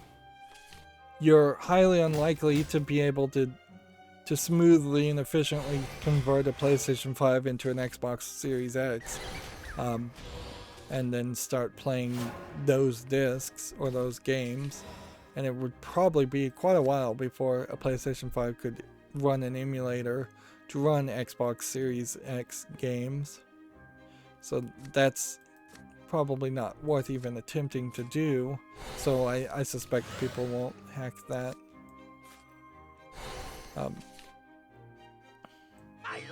Give me that. And at a certain level, with the exception of adding the ability to play emulators and ROMs, hacking consoles is more about the thrill of the challenge of hacking something than actually accomplishing anything. There are other lockdown products that are far less common that you could also attempt to hack, but there's kind of no desire there. And with a lack of, if there is a lack of community desire, then there is a high chance that you won't have enough testers or people willing to support your efforts. Some hackers are straight up supported through means like bounty programs and Patreon to fund them while they're hacking consoles. The blade rights. The dawn shines like a beacon of hope. Let's wrap this up. Moving on. Video Games Chronicle says Metal Gear Solid games are being pulled from digital stores. Konami claims the removal is due to expired license, which will be renewed. So Metal Gear Solid 2 and 3 have been pulled from digital storefronts starting today. This is license of the real-life archive footage used in them. Interesting. Here you have like full lists of different versions of the same games. And things like on the Vita are almost certainly never going to come back. So let's just be true here. The PlayStation 3 ones probably not coming back either. I wouldn't be surprised if the good old games never comes back. The 3DS isn't going to come back. I wouldn't be surprised if the Nvidia Shield wouldn't come back. Maybe you see the 360 and the PlayStation Now come back, but I bet they do not spend, well, I'll even say maybe the PS3 versions. And if they don't come back, then that really is going to be, in a lot of people's minds, including mine, just more evidence that they are 100 droplets in a single Konami, in their spitefulness, are No one gets past removing Let's speed things up. the Metal Gear games to spite Kojima, and Konami is just like a terrible company, so they probably are more than happy to screw over people who might want to play their games. It is very, very difficult to believe that Konami actually wants to be a video game company at all. They pretend like they want to be one, particularly in the middle of the pandemic, but I think it's fairly obvious that if the pandemic had not happened, they would not be in the video game industry, really, at all. They'd pretend like they were. They definitely were pretending like they were for a long time. Moving on, we have a game on Steam here called Return Alive, which looks like a top-down twin-stick shooter. This is $1.19, English only. Yep, I've been streaming live, so I haven't seen EU. Maybe EU has gotten back into school or gotten busy in some other way. He did say he was going to declick the notification bell because he was being overwhelmed by my content, and I do want people to have good experiences with my content, but I kind of miss enjoying having somebody on the chat be talkative. I've had that before, certainly, and it is always nicer when somebody just stops by and says hi, if nothing else. Too slow. So I may have to decide in my own selfishness to not recommend people de-click the notification bell, because I have a fear that as soon as he de-clicked the notification bell, he never got another notification of any live stream or video coming out again. Enemy or no, you did good. Which again, that is just a highlighting of the problem of YouTube, is that there's just very little effort has been put to make a good system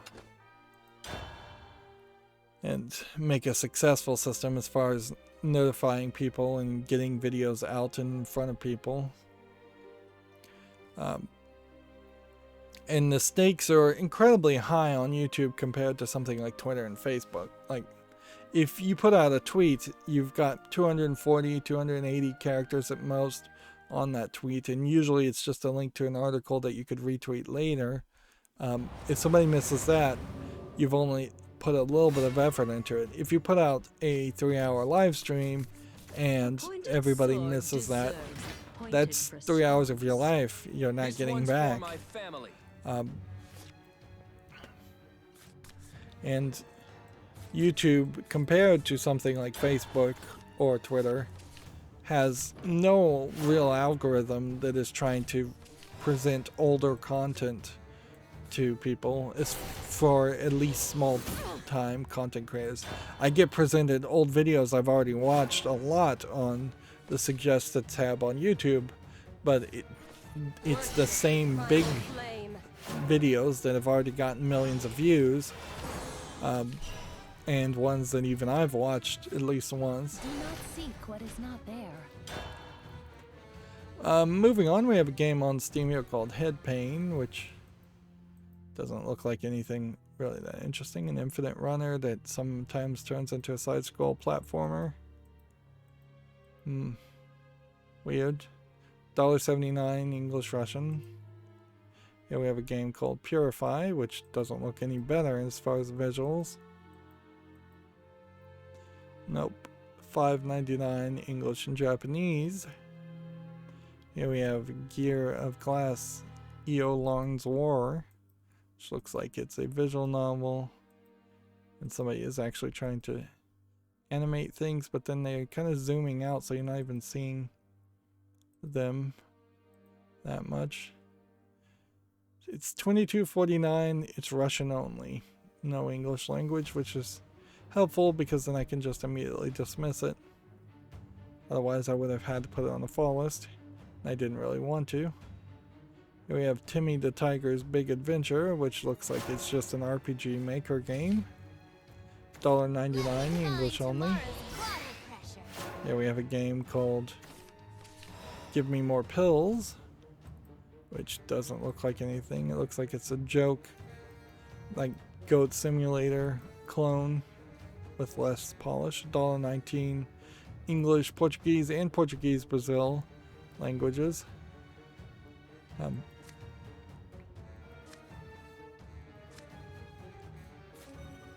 I always kind of assume that if a game supports Portuguese, the language, and Portuguese, the language in Brazil, they are probably not actually supporting both of those languages, because I assume the way you speak Portuguese in Portugal is fairly different from the way you speak Portuguese in Brazil. More than just local dialogue differences. Local dialect differences. Only one stands to assent to.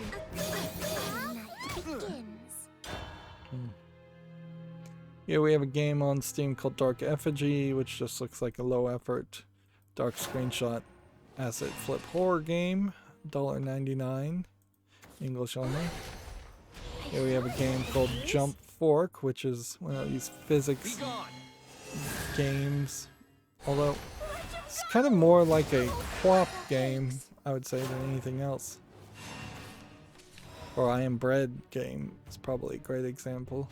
But then 2D version or 2.5D version of an I Am Bread game. 99 cents English and Chinese, that's a no.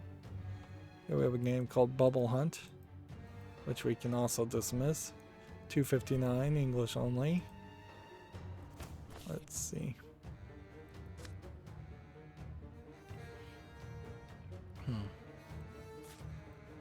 My wings and heart cry for blood. Scatter like the blossom. Let me show you how it's done. Let's play.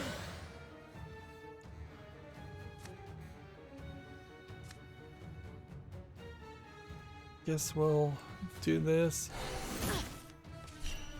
Don't be shy. And do this. I'm hopeless. Here we have a game called Hope, Despair, Chaos, which looks like nothing of quality. Early access, free to play with in-app purchases, English only, online PvP. I have no idea what it actually even would be. Seems like you're just wandering around. I'm not even gonna give it enough time to figure out what it does. Here we have a game called I Am Your King, which looks like a top-down hack and slash game. Seems like you have these military men and you collect them kind of as a magnet, and as they take damage they disappear. But they also, when they hit something, turn the characters into your military men sometimes.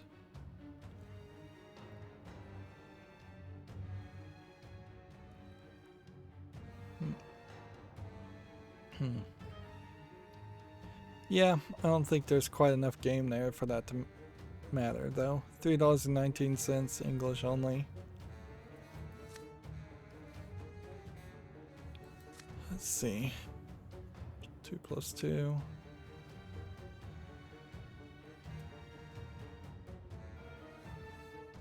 Crystallize, countdown 3, or wait a couple turns. To desire transformation is sin. A flash of metal, a silent night. If you would destroy the Yeah, I suddenly feel like I've kind of run out of steam, so I think I want to Predict wrong? try and maybe wrap up a little bit quicker here. It's only been 2 hours, but ideally I would like all streams to be closer to 2 hours than 4. So, Video Games Chronicle says Mass Effect 4's latest artwork teases the return of Geth, or the Geth, which, okay. I don't think that matters at all to me because I don't think I care about Mass Effect. Sega's Sonic Frontiers trademark seemingly corroborates its open world claims. It has been claimed that next year's game will be similar to Zelda. I guess Zelda Breath of the Wild. Well, that would be an interesting contrast, at least on one thought, in the sense that Breath of the Wild had the crazy stamina system, and it kind of needed that crazy stamina system because of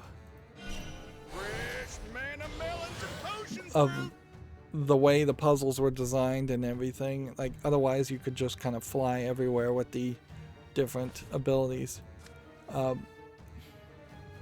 In contrasting that, a Sonic game almost feels like you would have to move fast, otherwise it's not going to be a Sonic game. So you're going to be running around an open world that is probably going to be fairly empty of stuff, or it's just going to be this weird open world where you're running into a lot of things and bumping into things, and thus you can't run fast. I don't think a Sonic game works if all of a sudden at the beginning of the game Sonic loses his shoes and he can't run.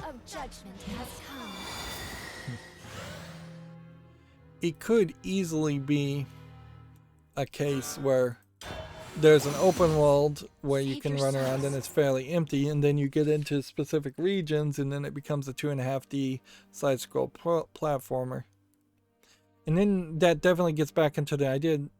Generally, Sonic has always been a bad game. Like, because you're running forward, and as you run forward towards the screen, you're getting less and less of foreknowledge about what you're about to crash into. So it only works when they create levels that you can just move forward without actually crashing into anything in a lot of scenarios. And it turns it into much more like a pinball or pachinko game, more closer to a pachinko than even a pinball game, in the sense that you just have to act on random chance and blind faith.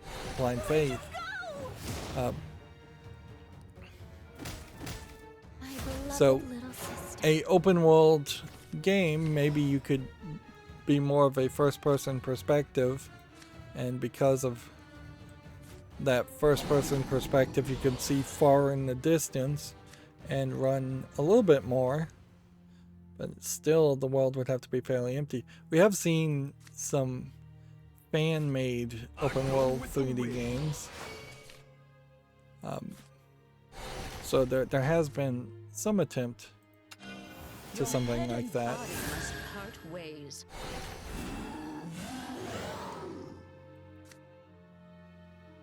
But yeah, there really is no reason why you would trust Sega to make a good Sonic game. They haven't in probably over a decade. Even by Sonic standards, they haven't made a good Sonic game in over a decade. So it might be worth it for them to just try something different and make it much closer to an adventure game like Zelda Breath of the Wild. Put a little bit of a different spin and a little bit of a different thought around it, but otherwise just have an adventure game. Like the moon on the water's surface. Next we have a Video Games Chronicles article here. Forza Horizon 5 will be the first major game to add a sign language interpreter. The game's accessible. The option will include a picture-in-picture, ASL, and BSL interpreters. I don't know what BSL is, the American Sign Language, and I know there's a European Sign Language. Is that what BSL is? British Sign Language, yes. Okay. Here's the problem with this thought, and why this is a dumb thought, and it's wokeness, I think, probably trying to get some woke points. There is probably no situation where somebody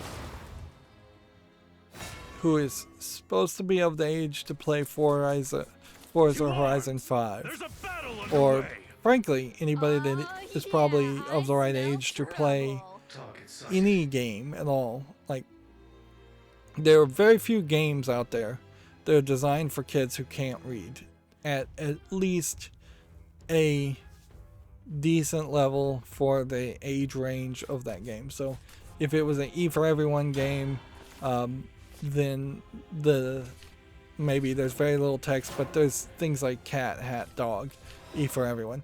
E10 plus, anyone who needs the use of sign language, also at 10 years old could read at a 10-year-old level.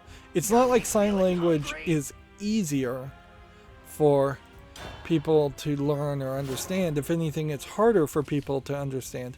Yes, there is the baby sign language where you're teaching just very small signs that don't even have to be that accurate to a baby who can't speak yet. But as soon as a person can speak and read, sign language is then only useful for live interpretation of content. Sign language makes sense if your local politician is making a speech But even at that case, if you're watching it on TV instead of live, you probably could just use closed captions. And that's where this falls apart completely as an idea and is just dumb. I shall clear us a path. I like. Give me that. Let's assume that Forza Horizon 5 is for people at least 17 years old. There's no real percentage of people who have not learned how to read at the age of 17 that should also be allowed to play a racing game or any video games at that point. If they can't read, that would, at some weird way, know sign language. Like, if you have a learning disability and you can't learn to read, you probably can't learn sign language either. There's just no Venn diagram here. There's no circles that overlap that make this make any sense. Why do this? Like, either this is cronyism and they wanted to pay a bunch of sign language interpreters. And see, this is some of the things that I think woke people have been able to trick people into wasting money on, is saying, hey, you need to hire me as a sign language interpreter so that you're more inclusive. Otherwise, I'm going to potentially write an article about how uninclusive you are. There have been, I'd say the vast majority of games these days, small games, big games, anything that has actual text or dialogue in it has closed caption in it. There's no reason to add sign language interpreter. Not one bit.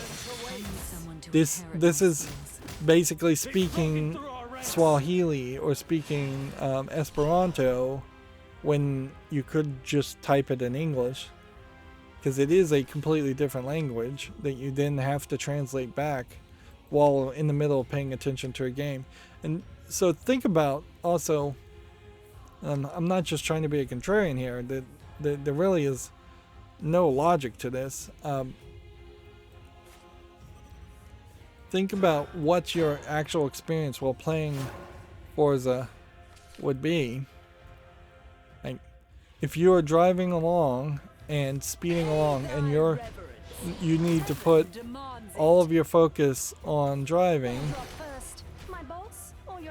how in the world are you going to be able to watch a sign language interpreter and, like, look at this heads-up display.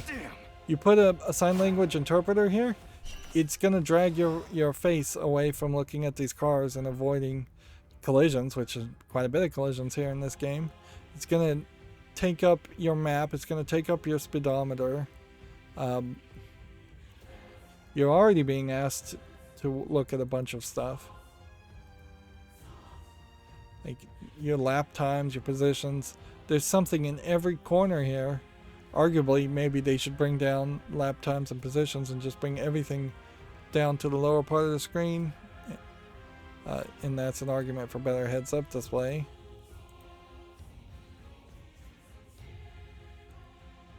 Like, and see this, even if you're not doing it actually in the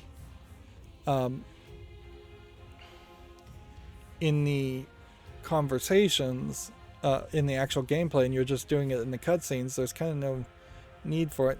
Also, I will, if I'm going to just continuously poop on this, this is a terrible outfit for her to wear.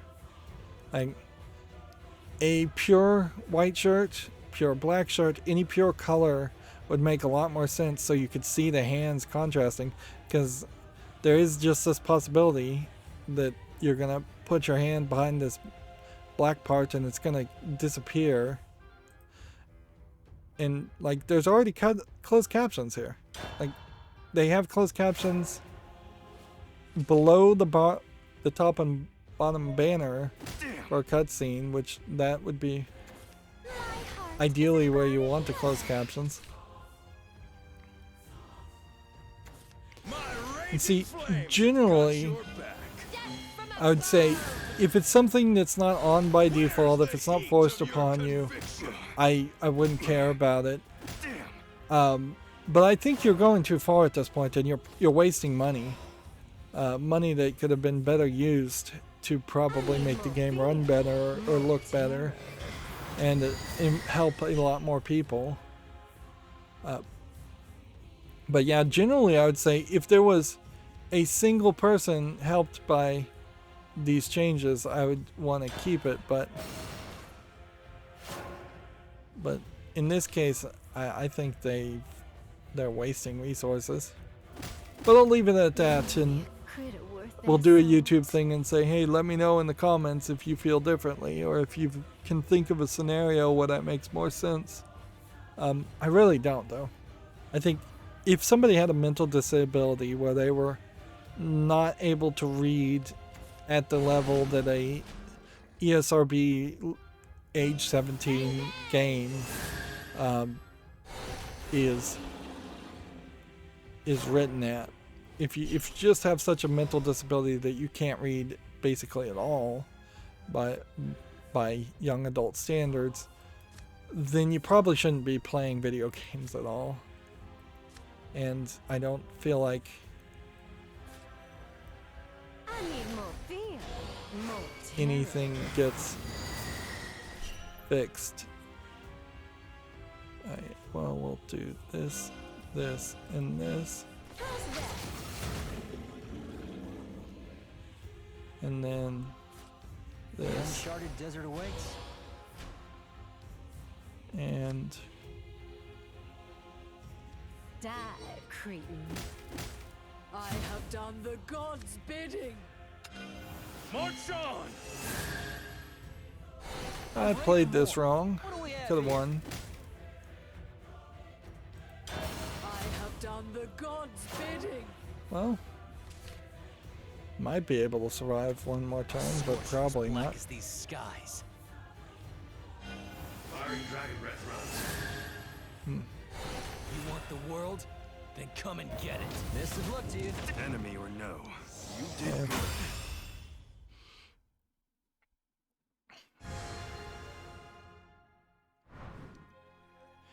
What would make a lot more sense if you were going to start getting into the realm of trying to make games accessible to a larger group of people. Translating your game to one more language, any big language, will make it way accessible to more people. But skipping that, like localizing a game, You're interesting. certainly. I like you. A audio description layer for blind people, that would be something that would help a lot more people. It would be fairly difficult to do that, and at a certain point, I think for a lot of games, Let's speed it would things up. you would probably need straight up a audio description layer that tells you just to press a button now. Like if you created a standard where there were 4 tones A, B, C, D, or instead you just said A, B, C, D, like turning almost every game into a rhythm game. Of course, if you did that, then that would let people cheat and just be told exactly when to press a button, Too slow. and you would not really be experiencing the game quite like other people are experiencing it. But yeah, I could see something like that where you created an audio layer specifically for blind people that says press A now, and then you press A, and then you hear the clang sound effect, and it says good job,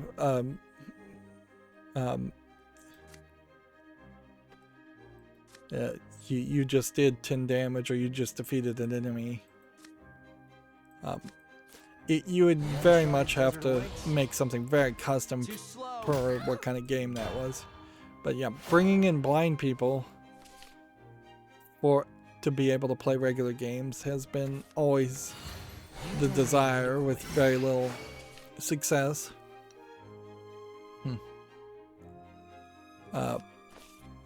But Best of luck to you. Everything. we already kind of accommodate deaf people with closed captions. We already accommodate. We don't need to try and doubly accommodate people. There's better things you could do with your time. And if you don't have a better idea, frankly, they could just make the game better. It's not like Forza is going to be the best game ever.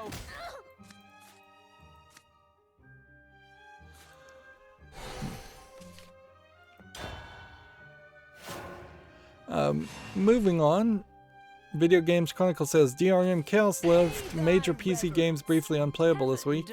De Nouveau servers appeared to go down with speculation pointing to an expired domain name. So, Guardians of the Galaxy, Football Manager 22, pretty much a lot of things that they have De Nouveau. Wolfenstein Youngblood, Planet Zoo, Tomb Raider series, Tony Hawk's Pro Skater 1+2, Mortal Kombat 11, Total War Warhammer. It's kind of shocking that some of these older games still have De Nouveau in their servers and all setups. But I bet a bunch of these old games also just have not bothered to change anything or patch anything, so probably would explain why they're still using De Nouveau. The problem with that story, unfortunately, is it didn't create as many complaints as it probably should have. At least it hasn't yet. Maybe there will be a increase pushback against De Nouveau because of this, but people need to really come out and straight up say, we will not buy your game ever as long as it has De Nouveau in it. And that we need to start hurting sales quite a bit. And now is kind of the perfect time to potentially boycott games with De Nouveau, since people don't have money and are going to buy less games anyways. Of course, that still creates a scenario where companies that want to use De Nouveau could just blame something else, like the pandemic, for their poor sales. Yeah. At the end of the day, if a video game company wants to use De Nouveau, they're going to use De Nouveau, and we can try and put as much pressure on them as possible, and we are, but it really just shows that even the consumers, which should have a huge amount of power as a block of people buying the video games, they still don't, because all of capitalism at a certain level is divide and conquer, in the sense that you can dissatisfy a significant portion of your consumer base, and as long as you're still making money, you don't care. That's how all the internet service providers certainly survive. Too slow. And it's not like there's too many other options. Particularly in the case of De Nouveau, because there's no way to play a specific game without De Nouveau, short of just piracy and playing the version of the game that is ripped out. So, yeah. At a certain level, real pushback against De Nouveau probably does need to preach, we're going to pirate your games. We're going to absolutely pirate your games and never buy them as long as they have De Nouveau in them. If day one they have De Nouveau in them. We're not even going to let you play games of removing De Nouveau after the initial 6 weeks launch window.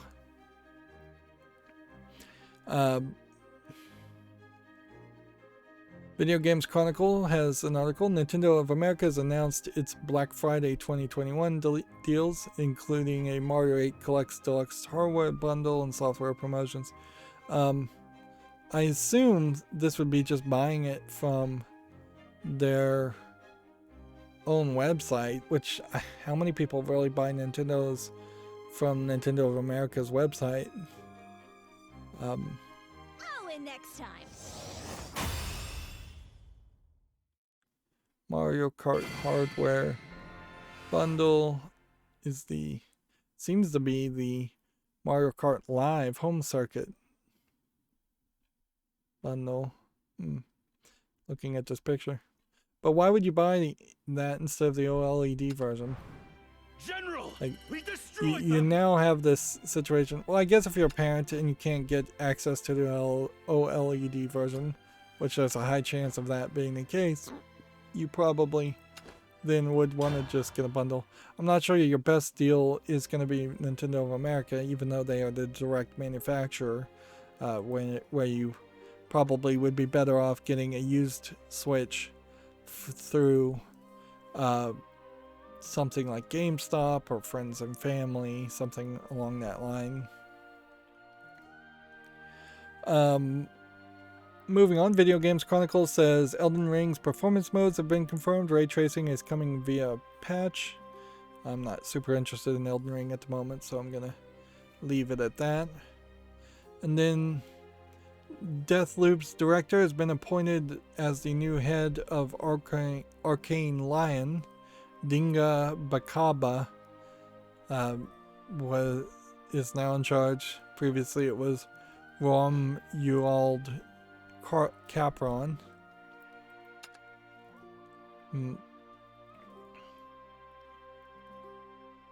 Let's see.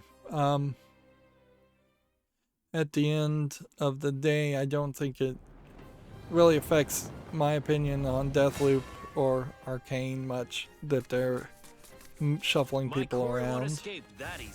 I think Deathloop is pretty much dead, which I guess we could waste some time. Check that too.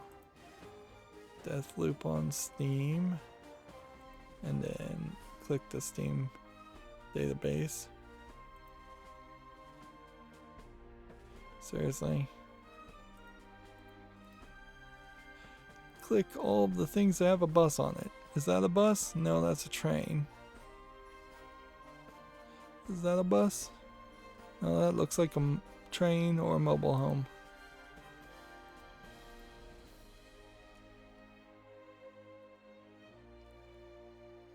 Alright. That was stupid.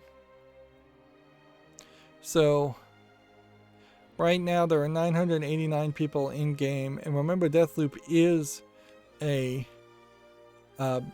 game with online capability for kind of no reason. You can see it is bumping up and down between 2,000 and as low as like 600 people.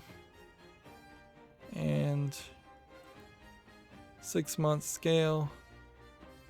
Seems like there's always this big Twitch peak because they give it to people, and then it immediately drops off as far as people watching Twitch. And then as far as the release goes, it fell down very sharply and then stayed around a little bit sharper, but we can see the numbers are pretty pathetic as far as the average number of players. It's like 3,000, 1,000, 2,000. Yeah. Deathloop as a game is dead. Just a total failure. It came out the 14th of September.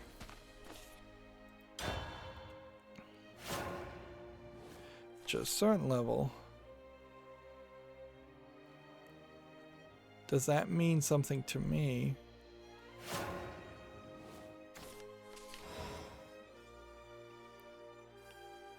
I don't think it does. Oddly. I'd have to think about it quite a bit to see if a game that I was going to play single player is dead as far as anyone's concerned. Does that re-affect relevancy? Because I have this on the follow list. Arguably I should put it on the wish list. It's barely positive at like 75%, 76% as far as reviews are concerned, but I've never rejected a game for being barely positive. It has Denuvo, it has a third-party account, has a third-party EULA.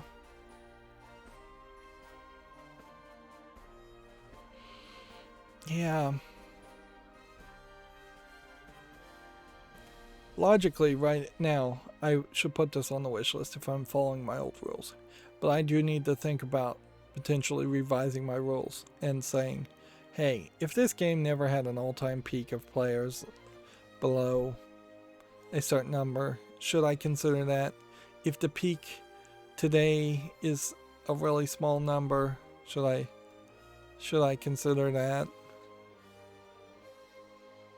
Those are definitely thoughts I need to have. But I need to, I'm gonna have to sleep on that.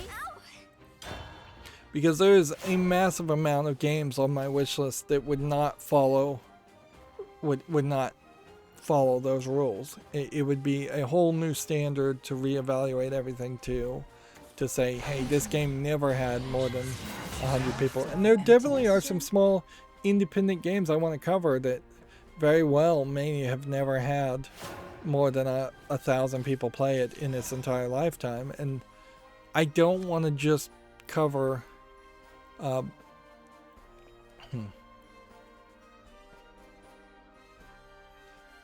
don't want to just cover popular games. You want to hunt? Be my guest. So The emptiness.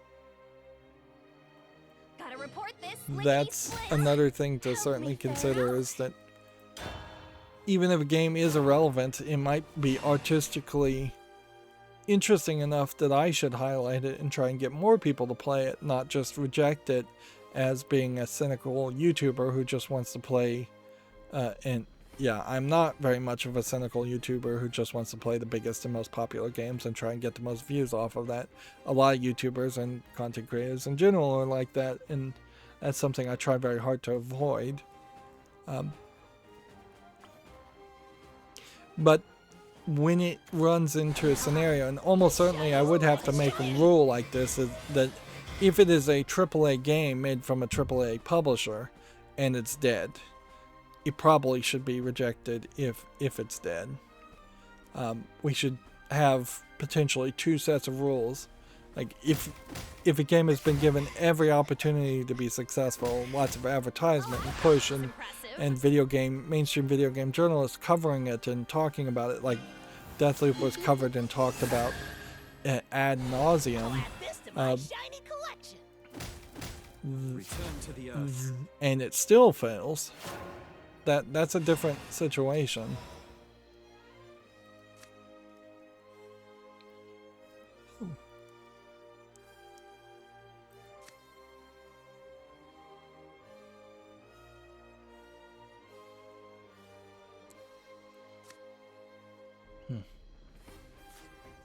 Beautiful flowers in this direction.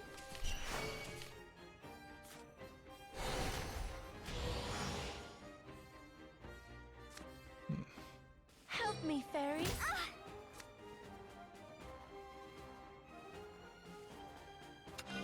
The hunt has only Go begun. ahead and attack here. Time to butter you up. Then aren't my fairies adorable? Here we have a game on Steam that's looks like it's an Asian mobile beat 'em up game RPG. Free to play, in-app purchases, Chinese only. Here we have Evil God Corone, which we had seen this announced, and I don't know if there really is a reason why I'd want to play a weird horror game with a VTuber, which I'm kind of glad to see VTubers have kind of died down and people aren't going crazy trying to make VTubers a thing. So in a lot of ways this could be a joke troll game, but it is rated very positively. It's got enough reviews. I'm going to put it on the follow list, even though it really should be on the wish list at this point. $5.99 English and Japanese. Because I just want to think about whether there's some real relevancy there. This is, again, a rabid fan base, and I'd have to reconsider if I was going to use these numbers, because the all-time peak number of players of this game is 116, and yet there are 117 user reviews. So the numbers don't even seem to line up at all. And so I wouldn't be surprised if it was just the rabid fan base of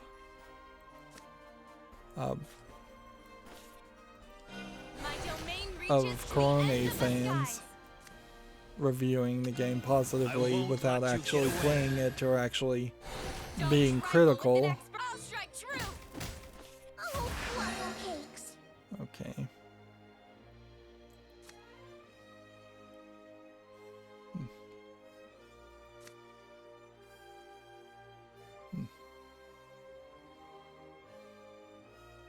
Let's just play one, I guess. Let's play. Aren't my fairies Attack. adorable? Help me, fairies. Attack. Mean. I could return this. I feel the emptiness.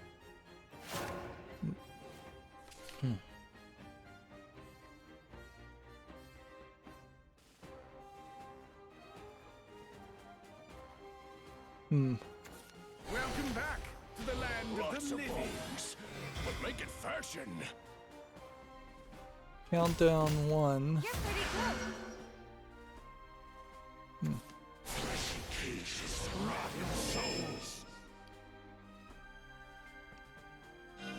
Want to play? So next turn, at the end of this turn, it would do 4 damage.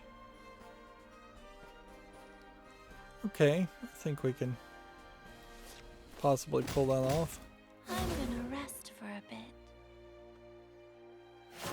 Let's see, here we have a game on Steam called Starry Moon Island 2, which looks like garbage.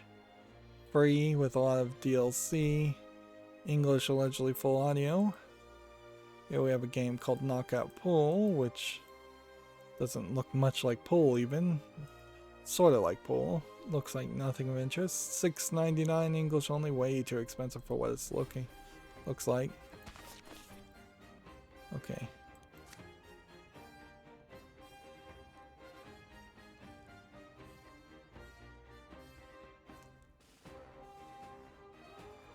This one, this one, Let's play. and this one.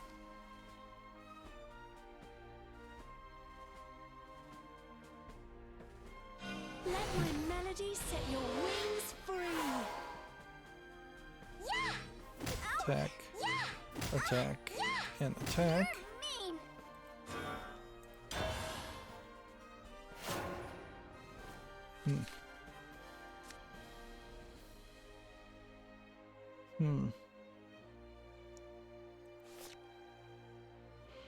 So this would do 4, so all I have to really do is 1 damage and then end the turn, unless he can win this turn.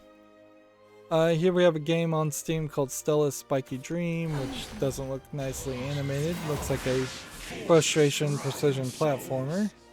It's free, English only, third-party EULA. Is that what that said? Yeah. At least it's free though, so I guess the price is right.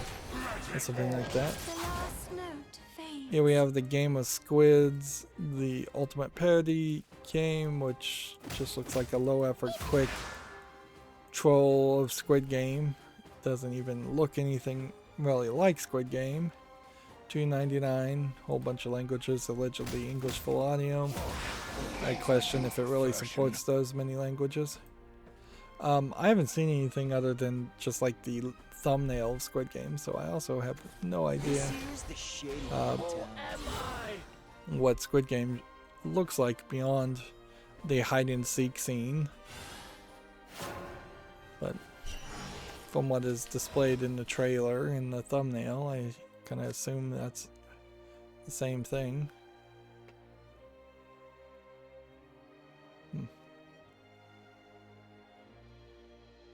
7, return 2. This one. Then this one. Then this one.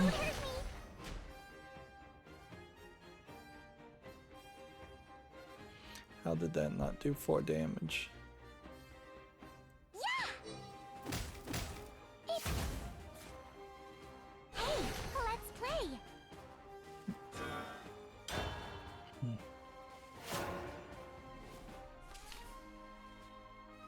Still think I might be able to win here. Gamatsu says an otome, young maiden visual novel, Shinigami to Shoujo is coming to Switch.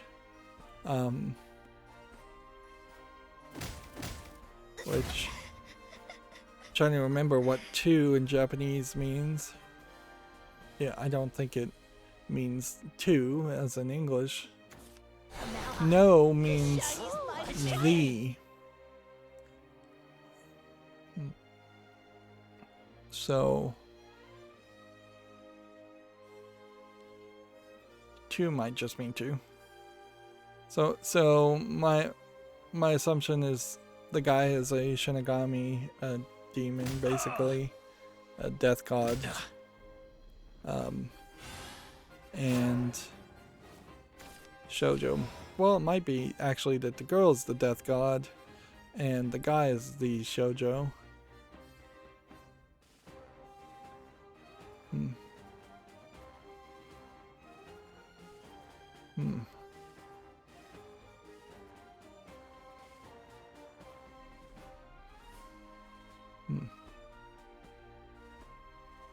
Not much of a story description even in it, but yeah. It's currently available on PS Vita and PSP, and it's coming to Switch. We're still insisting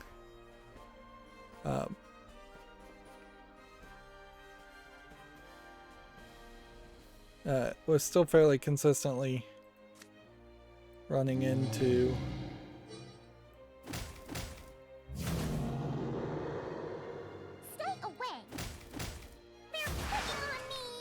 visual novels being released. The uncharted desert awaits. Let's see, hit that one. The forest abandoned me. Hit that one. I will protect even And that one. Better than in the cradle. And hit that. Quit while you're ahead, loser. Still wouldn't be enough to save me. Let's see. Break Arch 2 for PS4 launches December 2nd. First time I've heard about this game. It looks like a mech fighting game. Doesn't look particularly that interesting. And they're kind of breaking away from the tradition of having mech games also have anime characters and protagonists and the visual novel element from the looks of it. Like, I'm not seeing any people depicted at all. Seems like it's a racing / fighting game from the looks of it. There might definitely be an argument that it's coming out for $19.99. There definitely might be an argument to just focusing in on the mechs and the gameplay mechanic if you're going to make a good game that's a mech game, since so many of them feel kind of bad.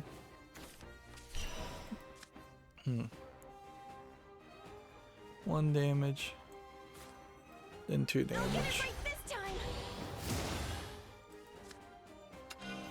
This is the end. Let him go! Okay, Why is this so hard? that still isn't going to work for you. Let's play. Hey, let's play. Hey, let's play. Let's see. Gamatsu says Metronomic announces an audio-centric game called On Day, currently in production. Interesting art style, but if it is going to be mostly an audio game, then I don't suspect that there's going to be too much there. At a certain level, if you were going to try and add an audio track to video games for blind people, you probably do need to start from the idea of making an audio game to begin with. This guy apparently puts photos of his cooking on This is a weird announcement video from home, but whatever. I don't know who Metronomic is either. He may be a fairly famous DJ. No, it's the Metronomic is the developer of No Straight Roads, which was also kind of a rhythm musical centric experience. Shoji Meguro announces a stealth RPG called Guns Undarkness for PC, set in a world devastated after a nuclear war. It doesn't look very visually polished at the moment. I don't have a lot of faith in it. And then it's kind of pointless to even look at the trailers at this point, since we're blurring them out. My quarry won't escape that Yeah, easy. skipping around in that trailer, In your eyes. I'm not really seeing much of anything. Because the truth is, you could play almost any first-person shooter as a stealth game, or most of them. Doesn't mean it's going to be a good experience or you're going to be successful playing that way, but you do get the opportunity in most first-person shooters to hide behind a wall or crouch and hide behind barriers.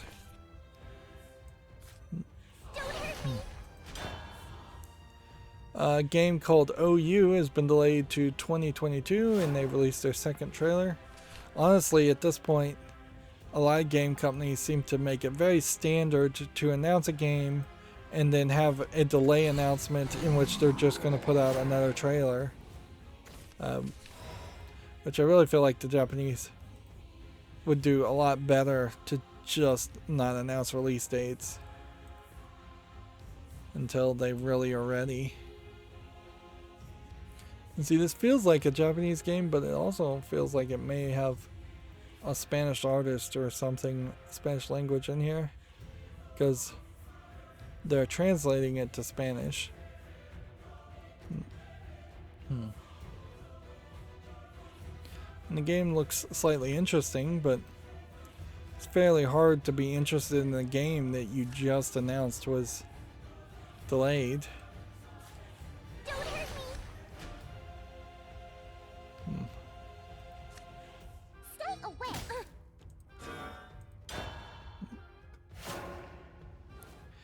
See, Komatsu says Needy Girl Overdose retitled Needy Streamer Overload and launches January 21, 2022, which that probably is a better title, and just instead of just calling her girl and associating that girl or all girls as being needy. And Overdose is probably what they were changing more than anything. Like, kind of two bad choices in the title. Instead of Girl Overdose, Streamer Overload makes a lot more sense. Still, I don't think this game is much more, didn't mean to go full screen there, than a joke game, maybe a troll game. Maybe there's some secrets behind it and hidden depth behind it, but I wouldn't be surprised one bit if it is just a lighter version of a low effort game. Stay away. Here, Stay away. here, in the turn.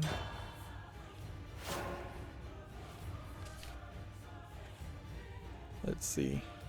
Here we have a game called Task Force 88 Hostile Contact, which just looks like first person shooter. Yeah, and I'm not saying anything here of interest. It looks nicely animated, I'll give them that, but I've never heard of this developer, this publisher, and the thumbnail looks absolutely awful. So they've got some good screenshots, I'll applaud them for that much, but a military first-person shooter is probably not going to catch my attention anyways. $29.99, English only. That definitely is the price range of something that would be an actual game compared to just a garbage, Let's play. low-effort game.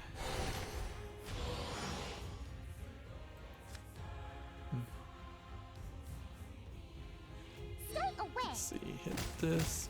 They're picking on me. And hit this. What pluck? That worked fairly well.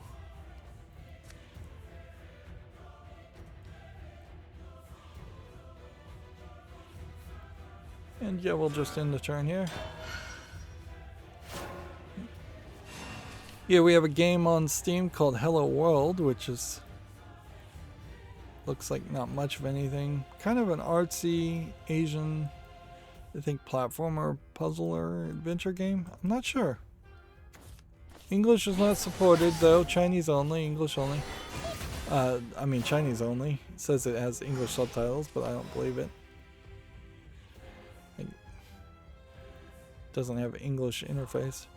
It's a shame. If this was better translated, I'd give it a chance, but looking at the screenshots, and it probably is a fairly short game. Let's see.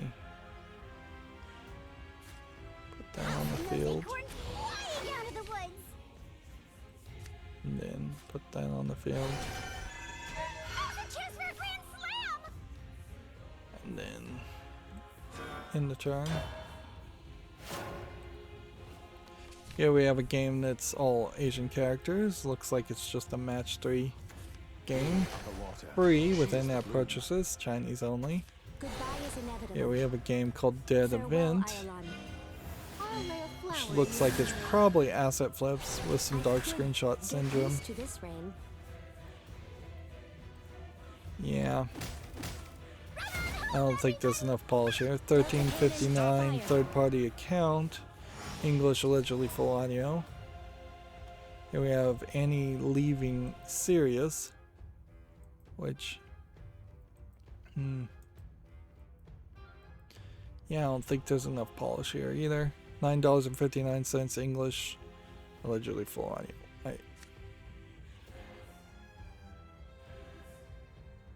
We have 4. Let's do this. I've been waiting to do this Loser. This world is filled for a with while.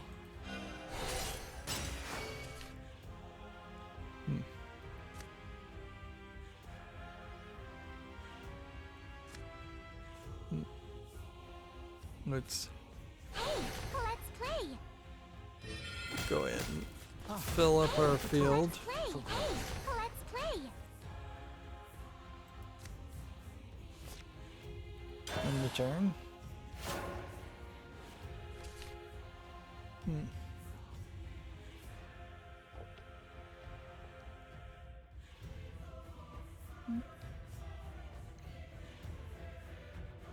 Let's see, here we have a game called Insect Seeker, which looks like it's kind of a hidden object game for lack of a better term.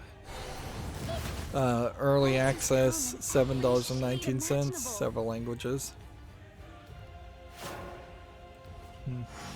Here we have Summy Sheltress, Ice Blocks 2, which, yeah, I don't think I'm interested in that. $1.49, whole bunch of languages. This was the weird game that has all the translations on the store page. Or it is the sequel to the weird game with all the translations on the store page. Need to do that one, 0 damage. And then should we just get rid of this?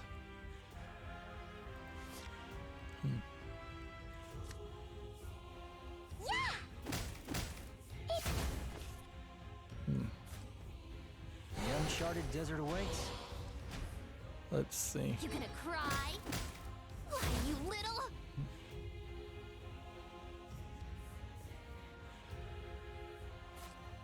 Hey, let's play. Yeah. I'm out of cash.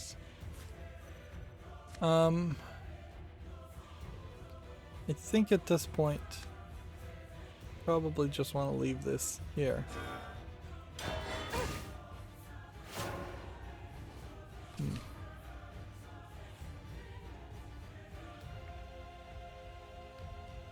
Here we go. Here we have a game called Winning Love by Daylight, episodes 1 and 2.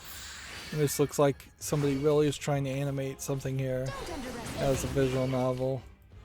It's a unique art style with actually some polish to it. $3.99 is pretty cheap, English only. I'll put it on the follow list.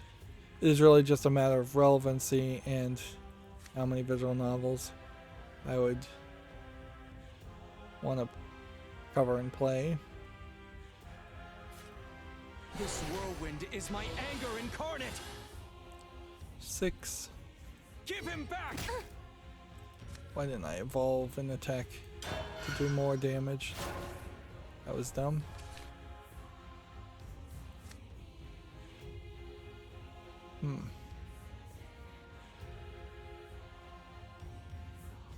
So this goes around in circles if you have more countdowns. Interesting.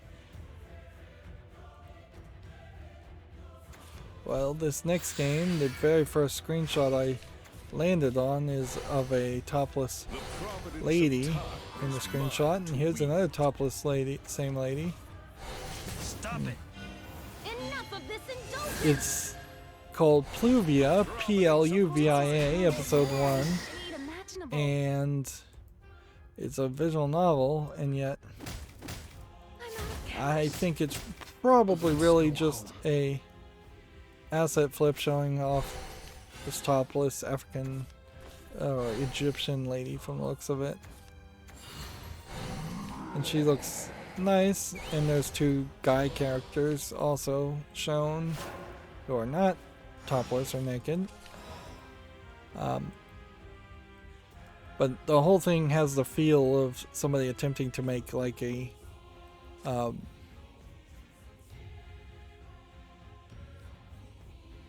somebody trying to make a like animated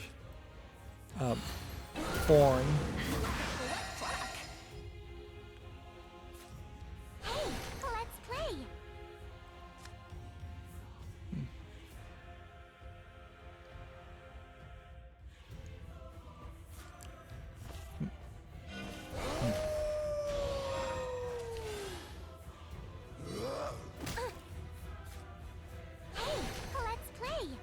Just gonna go ahead and evolve this in attack. Only begun.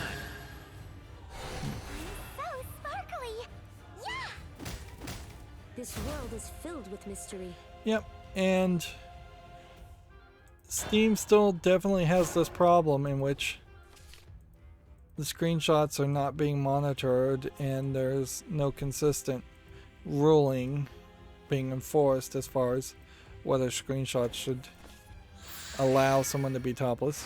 Pluvia episode 1 is $4.24. It's English and Italian.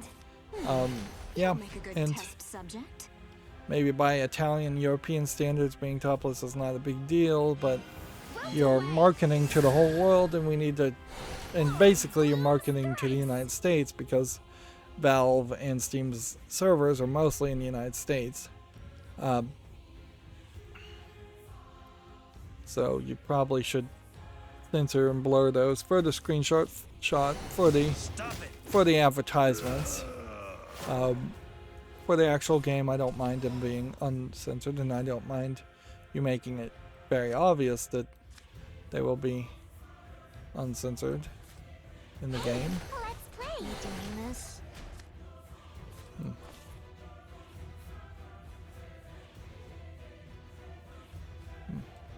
Let my melody set your wings free.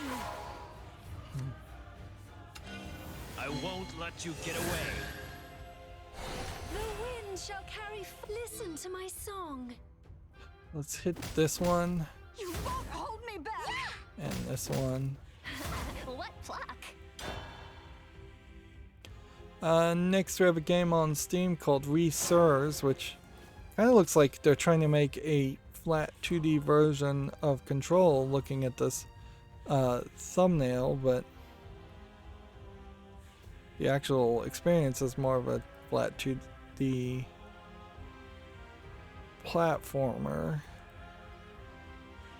shooter. The last Yep. note. You ain't seen nothing yet. So the comparisons to Control kind of fall apart fairly quickly. Arguably, if Control had been a flat 2D shooter and you were working through a flatter Control crazy building, that might have worked a little bit better. They were super enthusiastic when Control first came out with adding the ability to fly and hover, and that in my mind created a lot of weirdness around how you were maneuvering and where you were expected to maneuver and how you were actually firing your gun, and the way you switched between guns, and the guns you got were not as well thought out as I would have liked. And the enemy variety was incredibly small as far as Control. Stop it. Next we have a game on Steam called Starshift Origins, which looks like nothing, too much of an RPG for my interest. 511 English only. Here we have a game called Storms 2, which looks like some kind of marble game with a mana and health. It really feels like they just took a whole bunch of user interfaces and merged them together to try and make something look like a game, because every screenshot here looks totally different. This is $4.99 English only. I'm not interested in that. Here I keep on playing and keep on losing. Gamatsu has the weekly Japanese game releases: Shin Megami Tensei 5, Tensei 5, Megaton Musashi, and more. Shin Megami Tensei should be a major seller when we get the sales number, for the fact alone that it's been advertising itself for nearly half a year at this point on a daily basis. It feels like it's been half a year. Laid Back Camp, Have a Nice Day, Labyrinth of Galleria, Coven of Dusk, Forza Horizon 5, Dragon Quest X, the Tensei no EU Tachi Online version of it, not the offline version of it, which I'm not sure if the online and offline versions are even the same game. Gamatsu says a single-player hack-and-slash game called Cosmic Break Slash has been announced for PC. And here you have anime girls in power armor, robot suits, still finding ways to show a lot of skin. That seems to be about all they have to show right now. If it's a hack-and-slash game, it might be a case where they start off fairly covered in armor and then they lose armor.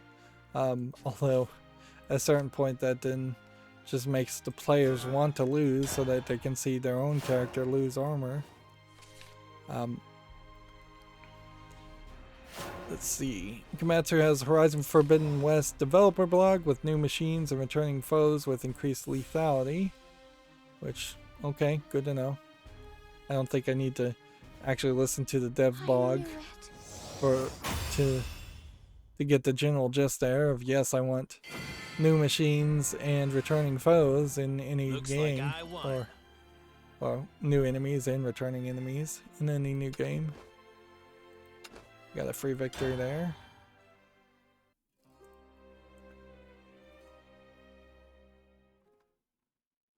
Let's see.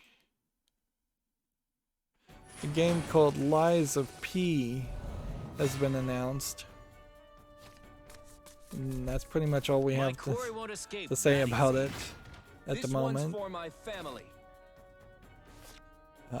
Meanwhile, Sega has trademarked Sonic Frontiers in Japan, and Square Enix has trademarked the Diofield Chronicle and the Beast of Burden and more. Which, yeah, that doesn't inherently mean anything is coming out anytime soon. If anything, it means it will be a good long time, 4 to 6 years, before we see games with those names. Here's a better Gamatsu article, Lies of P Alpha Gameplay Teaser Trailer. Which this looks a lot like Bloodborne. from the visuals. Which that's not a bad thing because that concept in that environment in Bloodborne hasn't been anywhere as played out as the fantasy worlds of Dark Souls and Demon Souls have been played out. So yeah, despite the blurriness, you have several different weapons. It looks like you can equip, and you're fighting colonial, like revolutionary times, British people. But yeah, mostly does kind of feel like you are in an alternate reality, alternate timeline. It's a lot of robotic enemies that you're fighting.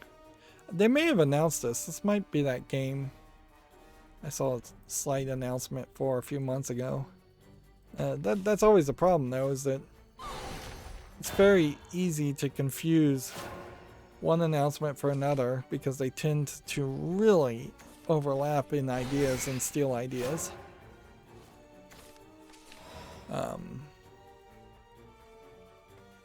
The Australian Classification Board has Uncharted Legacy of Thieves collection classified, so yeah,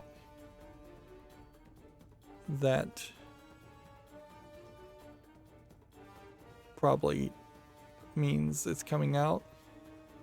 It's labeled as a computer game, but that doesn't inherently, I think, mean that it will come out on the computer. But maybe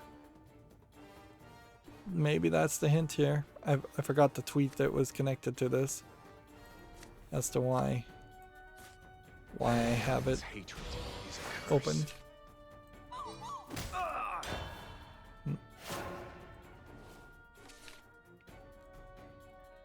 The classification board also has Babylon's Fall, and apparently Babylon's Fall has more nudity and sex than Uncharted. And again, it's under the category of computer games and the category detail of computer games, which I don't know if that's confirmation to be believed that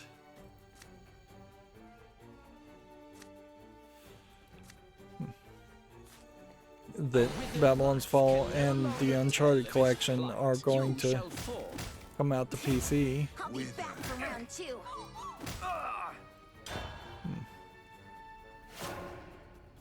Then we just have a few game developer.com articles. Annapurna's head of interactive is now the president after an executive shuffle.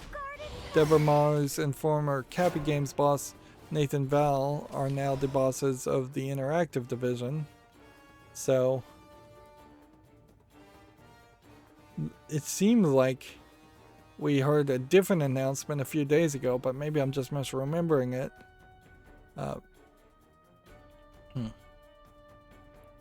So Nathan Gary is now the president of Annapurna in total, instead of just being in charge of Annapurna Interactive, which shall fall. The words escape me. Some of that makes some sense. Weird feeling. Honestly, I don't think there's a big enough explanation as to We doing this? having. These wheels turn from him. Why did these evolve? I have no idea why those two evolved, but whatever. We can't evolve this yet. Come at me, well. These were two that had the evolve status on them, and then they were returned. Okay, that's different, but yeah, I don't really agree with the idea of Annapurna being Annapurna Pictures and Annapurna Interactive in the first place, so it I wouldn't be surprised if they're like immediately trying to undo that while saving some face. 2 damage. I think I'm gonna do this one. And then this one. And then evolve here. The hunt has only begun. Bad people are evil. Stay And away. do that. What is this weird feeling? Attack and attack. GameDeveloper.com has an article here. Arcane's former studio director is jumping in the educational game. Romuald Kaplan is now the executive producer of Power Z. Explains his move from AAA to edutainment. I've been keeping this in reserve. It's an interesting thing. I do want to see people try to make more edutainment games that are actually good. That being said, I don't really think there's much that the former studio director of Arcane Studio is going to be able to do to make edutainment games better.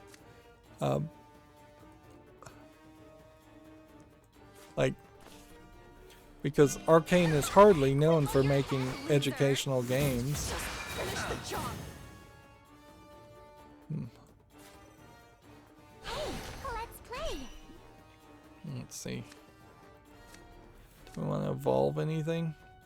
Stay away. Move.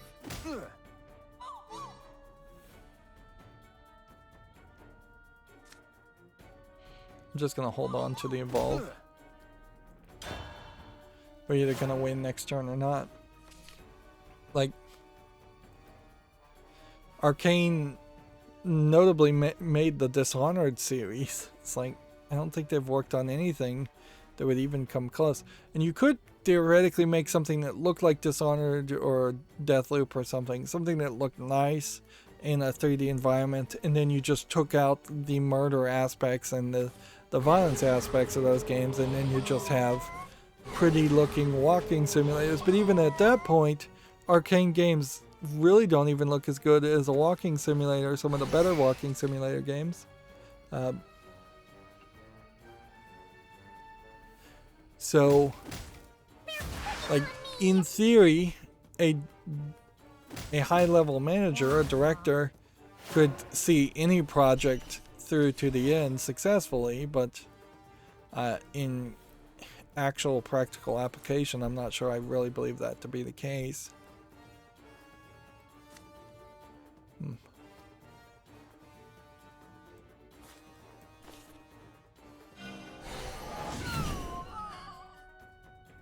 Okay. The forest abandoned me. I won't let you get away. I walk my own path. Just don't. Here.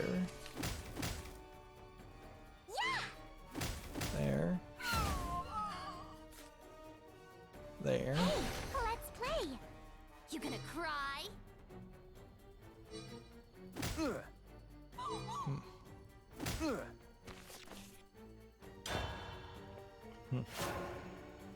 GameDeveloper.com has the same article. Konami temporarily pulling Metal Gear titles from digital stores.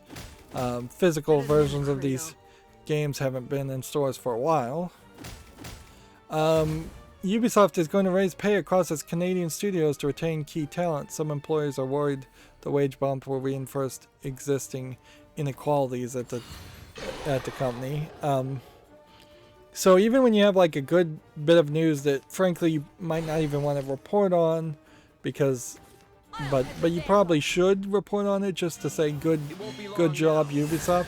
GameDeveloper.com is so much in the pocket of propagandizing against Ubisoft. It feels like somebody at Ubisoft slept with the wife of the person in charge of game developer at this point. Because, yeah, once again bringing up the mostly failed attempt at canceling or creating a cancel culture around Ubisoft.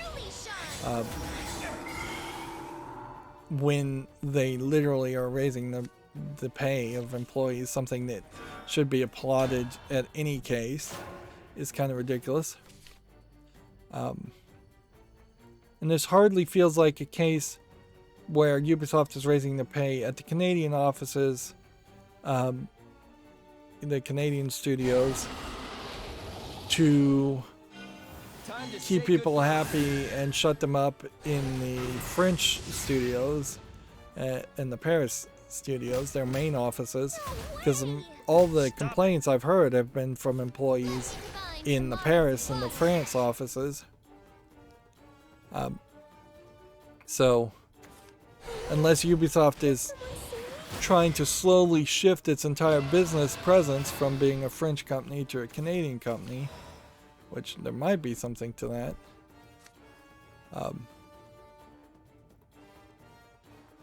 then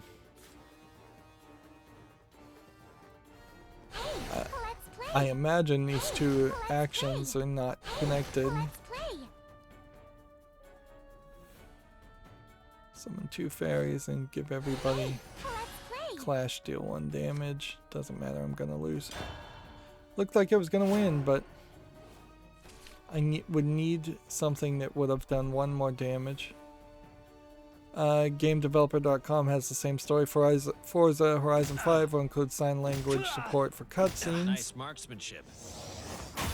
It may not actually be that expensive, frankly, to add sign language just to the cutscenes, particularly in a racing game that may not have that many. But it does seem like you're just putting a hat on a hat. I'm just sticking with fairies, even though I probably could be playing something better.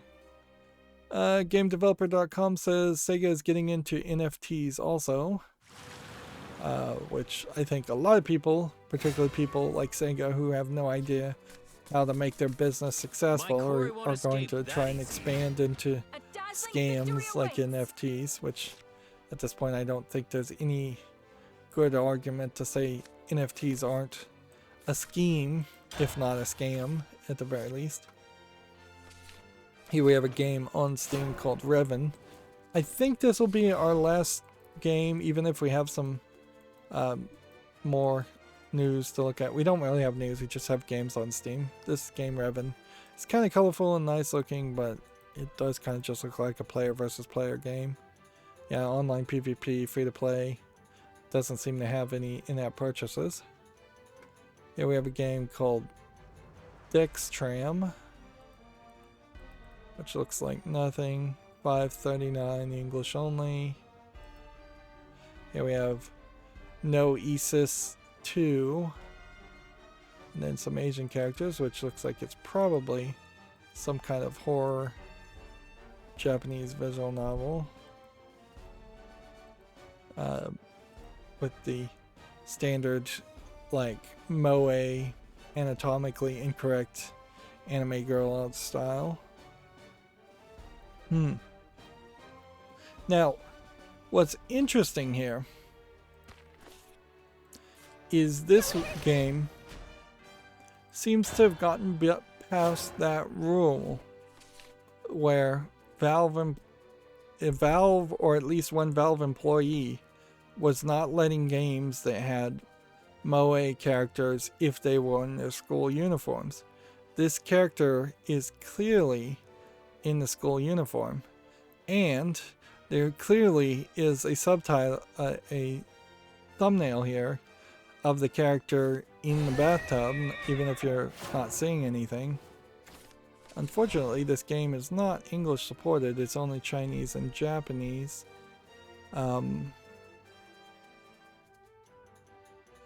Yep. They say it contains violence and gore, but apparently no real nudity, even though there is a bathtub scene, and clearly this character is not wearing a shirt at this point, and clearly a character is not wearing a shirt at this point.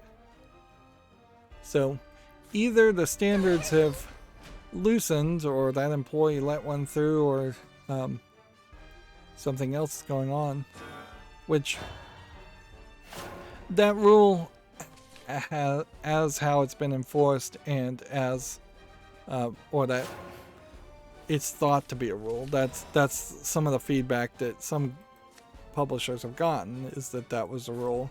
A withered life. it has always been rough and You shall unfairly enforced.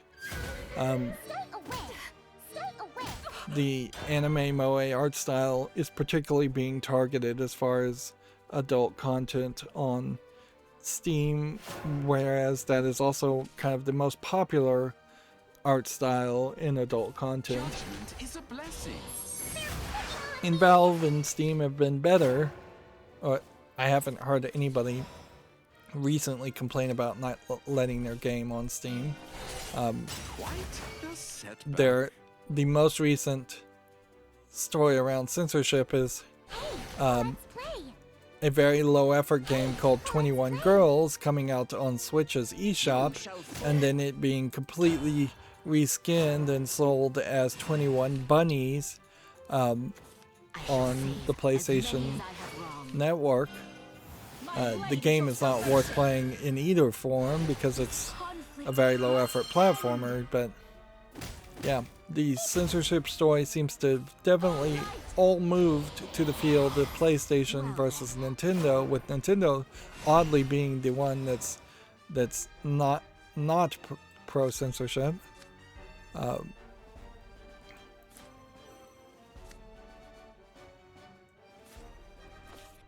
This, You want to hunt?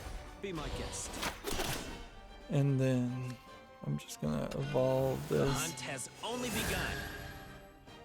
That beast is my savior. And then I'm going to hit this, I mustn't give in. and then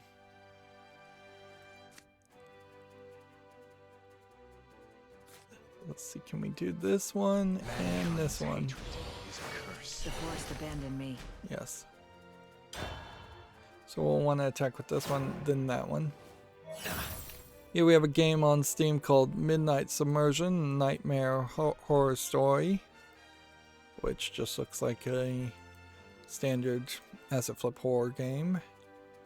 $5.99 English, allegedly full audio. Punishment awaits. Here we have a game called Bulkhead, I have wronged.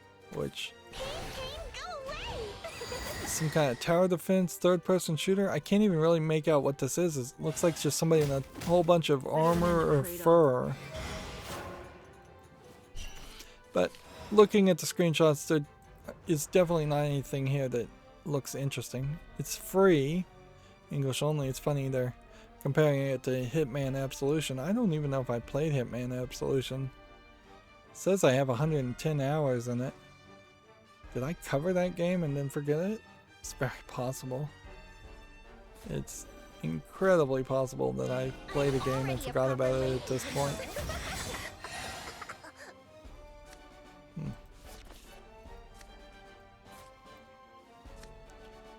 Put a fairy in your hand, that would be 4.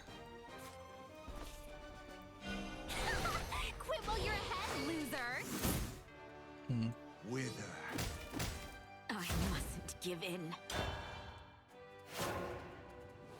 Stop it. Here we have a game called Madrid Noir. Questioning God's design Which- is meaningless. Looks visually interesting. Not sure Show your might. if there's too much of a game here though. Heaven nor It earth shall be your looks like it's refuge. a VR game where you're just kind of Here I come. shining a light and looking. Minimal interaction because it's an Oculus game. I'll give it a follow though. 764 isn't asking too much for VR. English, French, and Spanish. Spanish. Yeah. I saw someone play the VR version of Resident Evil 4, and that definitely changed the experience quite a bit playing that You want to hunt? that version of the game. How could you not Kind of a understand? remake, kind of a middle step remake.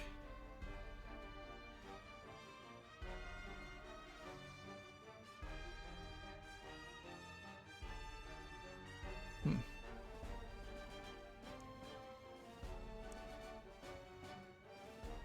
Ten fairies in your opponent's deck. Why would you want that?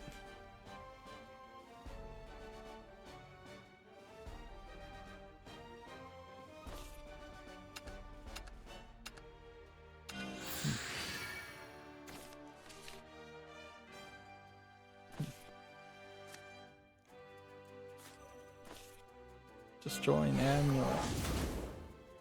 By all means. Return to the earth. Here we have a game called Zero Known Zero. I don't even know how to pronounce it. 2D. It looks like nothing. 01 2D. I think is what they mean to pronounce it as. $4.99 English only. Here we have a game called The Black House, which just looks like a dark screenshot horror asset flip. $3.59 English and German. Here we have a game called Labyrinth Inf, which is just a low effort, low polish Labyrinth game. English 59 cents. At least the price is fairly right. I'll get it right this time. I won't let you get away. Let you go. Okay. Hey, let's play.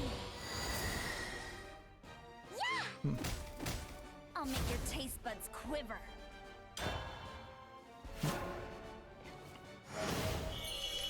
Here we have a game called Football Manager 2022, which obviously we're going to say no to. Like, I couldn't imagine ever wanting to play that. $49.49, whole bunch of languages. Here we have a game called Robo Vacuum Simulator, which, yeah, in a weird way, this is doing a robot's job. In any game simulating doing someone's job is never going to really interest me much. $12.74 is way too expensive, English only. You'd have to start with that kind of concept, and then you'd have to take it to the next crazy level where you're really like, well, you'd have to have the robot go crazy, and then it would have to turn into something like a Katamari Damacy style game, something that was more silly. Here we have a game called NMNE, which just looks like another horror game. Yeah, and I just don't think that there's really something there in that trailer. Once again, having Topless Lady, $3.99, whole bunch of languages. And today is not my day for being for trying to stay YouTube family friendly. 12 damage amongst everybody except for this guy. Unless somehow this could do a whole bunch more damage. Change its attack or defense. Like, you just need, I guess, something that would reduce this attack or defense by a massive amount. You are forgiven.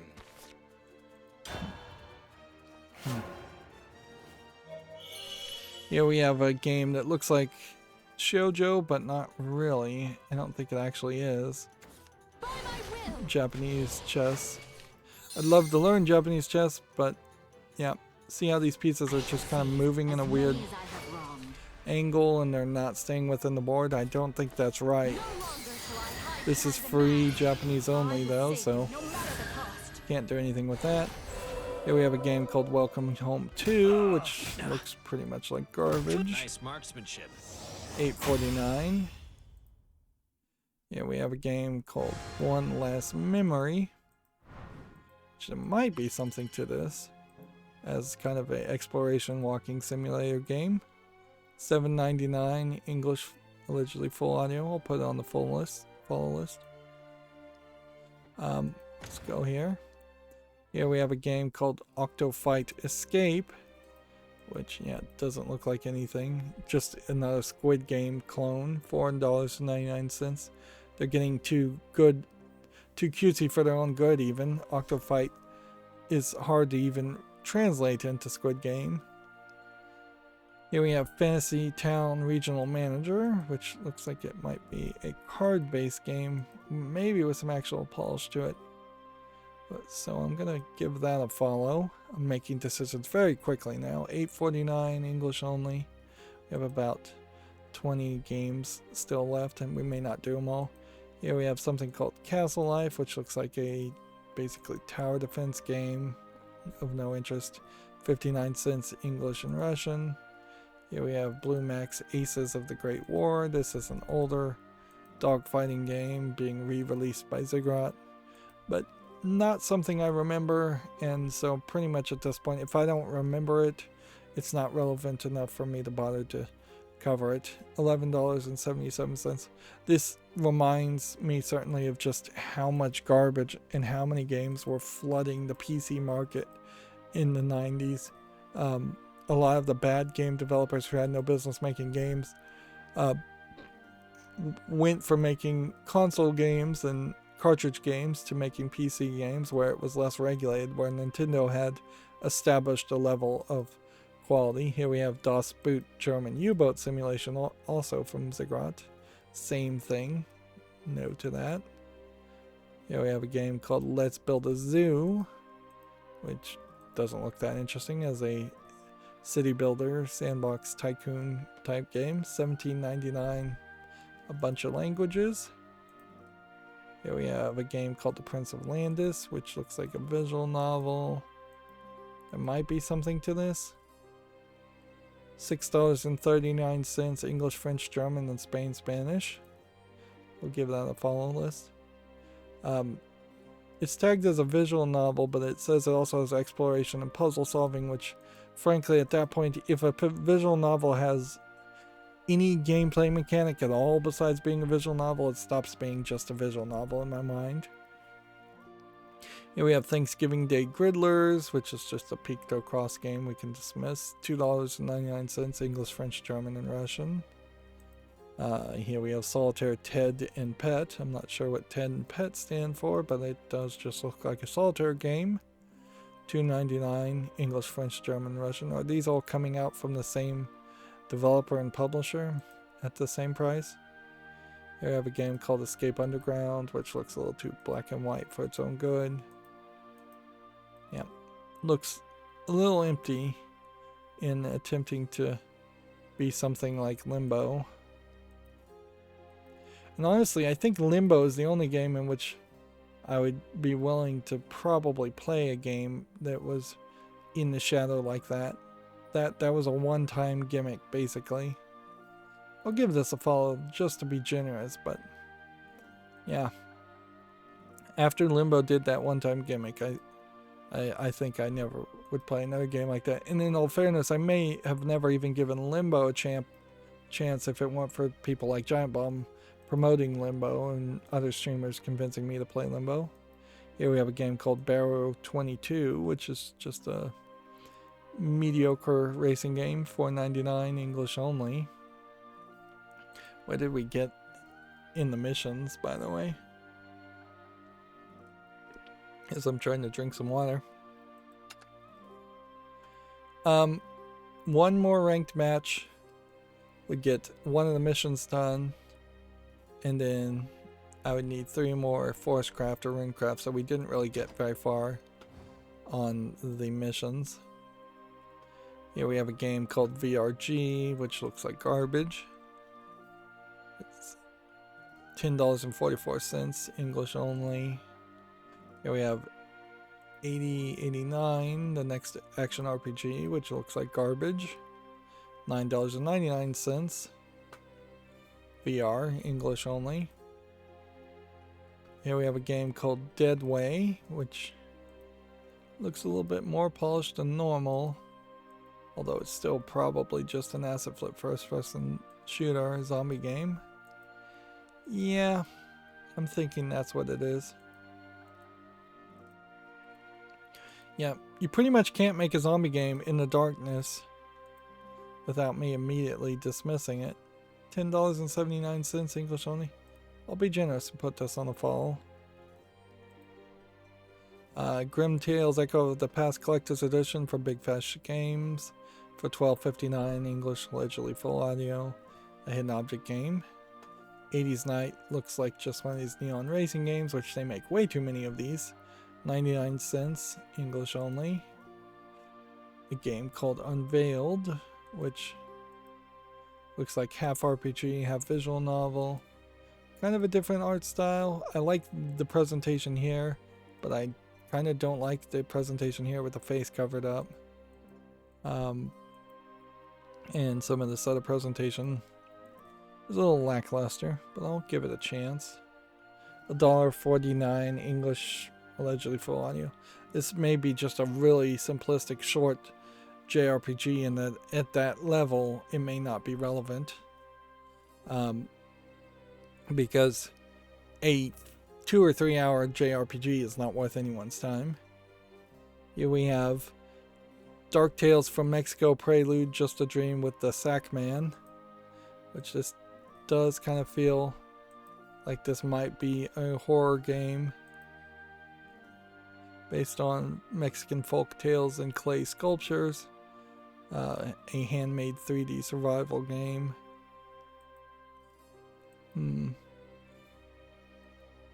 There might be something to this. This is a prelude, though. So, like, he made the things in clay, and then he basically scanned them or modeled them a second time into the computer. I might make a very different experience.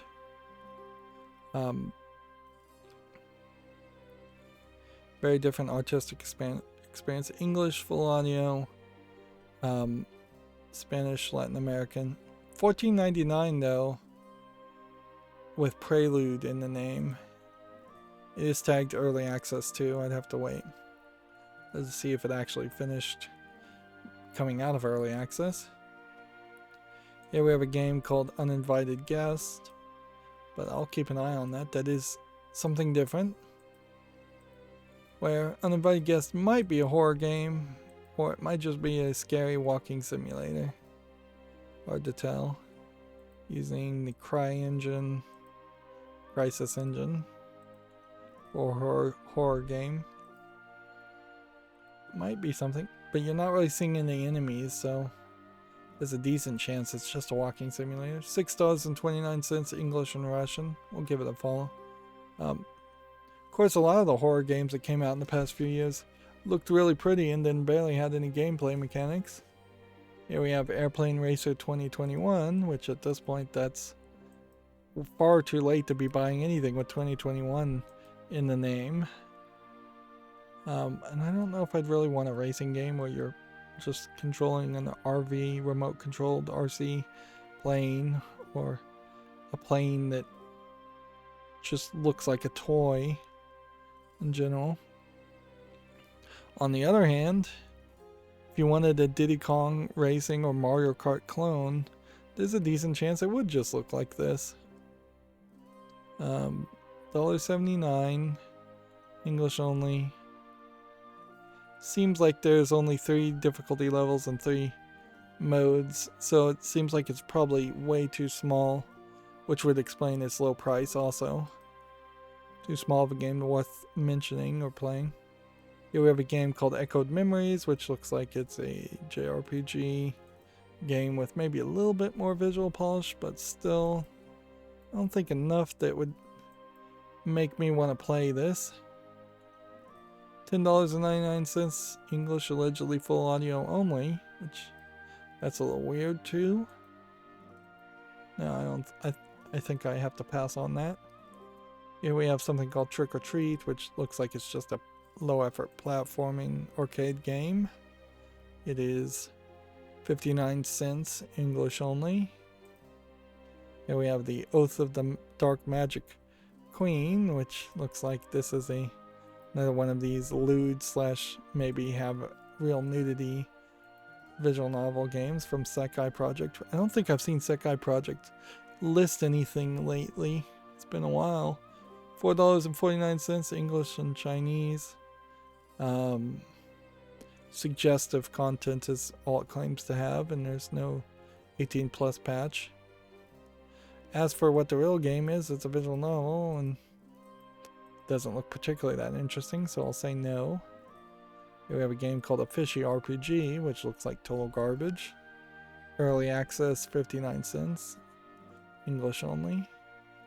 Here we have a game called Payload, which looks like some kind of ugly puzzle game. There might be an actual game here, but the way it's presented is just so awful. It's free. English, allegedly full audio. I guess the price is right at least. Here we have a game called Haunted Games, which looks like garbage. $5.99 English only. We have about 4 more games to cover. Here we have Memory Lost Pairs, which looks like nothing of interest. $1.97, and a whole bunch of languages supported. Here we have Unity Testing Ground, which looks like nothing. Early access, free, English, allegedly full audio. Here we have a game called Escape the Village, which looks like a asset flip horror game. $3.59, English and Japanese. Here we have a game called Clethropia. Weird name, maybe a weird game. But is there a game here worth playing? The pixely animation and then an empty depiction for the most part. Seems like you're just kind of gonna have to constantly run and avoid people. Kind of like a Prince of Persia clone. Yeah, I don't think there's enough visual polish to say yes to that. $6.79 is also asking quite a lot. Says it supports a lot of languages. Here we have Cell to Singularity, Evolution Never Ends, which seems like it's a clone of the game Spore and a clicker. Yeah, nothing of interest there. Free to play, with in-app purchases, bunch of language allegedly supported. And then we have Lone McLongan, a Western adventure, which I think I had seen this announced before. If not, it just feels like a familiar concept. That's like point and click adventure. We haven't had a lot of point and click adventures come out and actually succeed. There's been, I think, quite a bit of delay around a lot of point and click adventures as people try to make them episodic, and point and click adventures probably work a lot better if you don't try to make them episodic at the beginning. I'm a sucker for point and clicks though, so I will put it on the follow list. It's $7.99, English, Spain, Spanish, and French. Doesn't look like it has any voice acting though, in any language. Alright.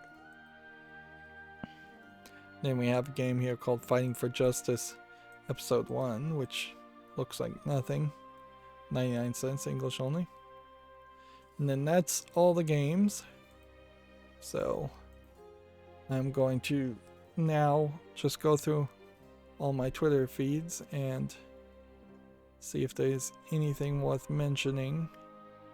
Blue Reflection Second Light came out an hour ago, which, okay, I'll probably have reviews for that later. I could definitely put this on the follow list now, but we could just wait until Wednesday and reload the page and see. What we can look at here, and what has made me interested, is content warnings. Are there any content warnings listed here? Seemingly not.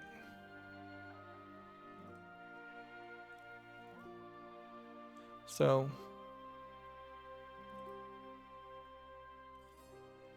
yeah, there's no content warning at all. Let's see what the age rating on Blue Reflection is.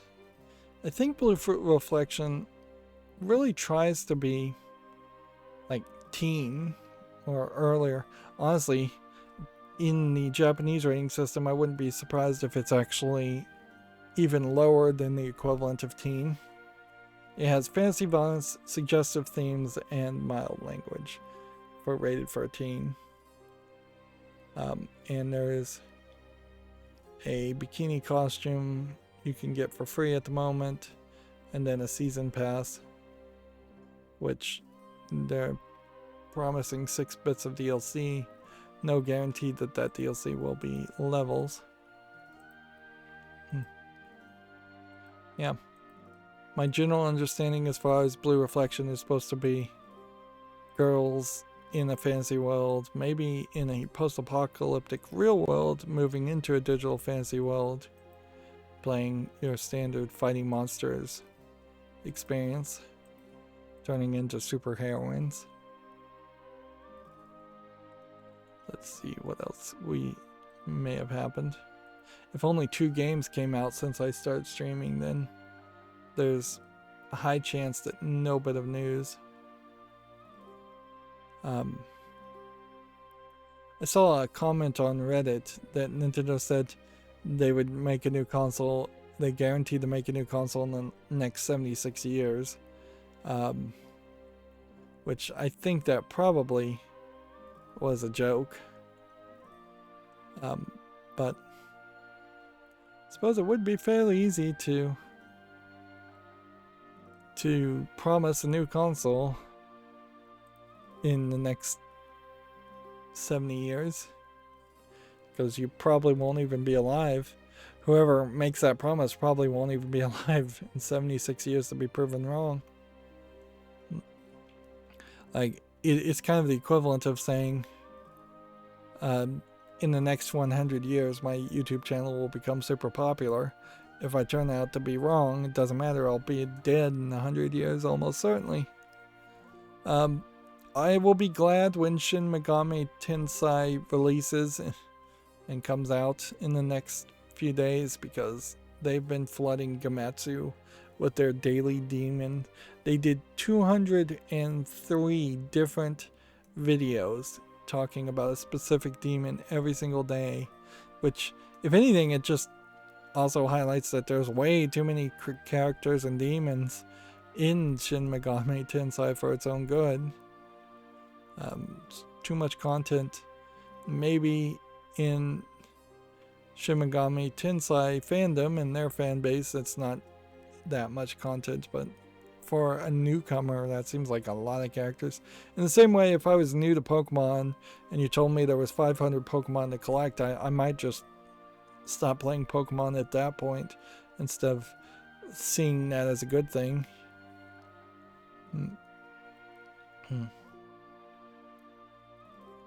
Alright, I am now scrolling down my main Twitter feed to see if there's any new news worth talking about.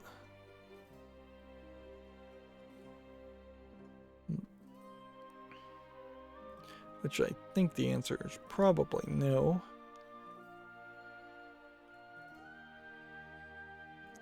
See, it's crazy. We've gone like 3 hours and 40 minutes, but last time I looked at the clock, it was just 3 hours. So I often blink and 40 minutes are gone. I guess the old adage, time flies when you're having fun, is still the case.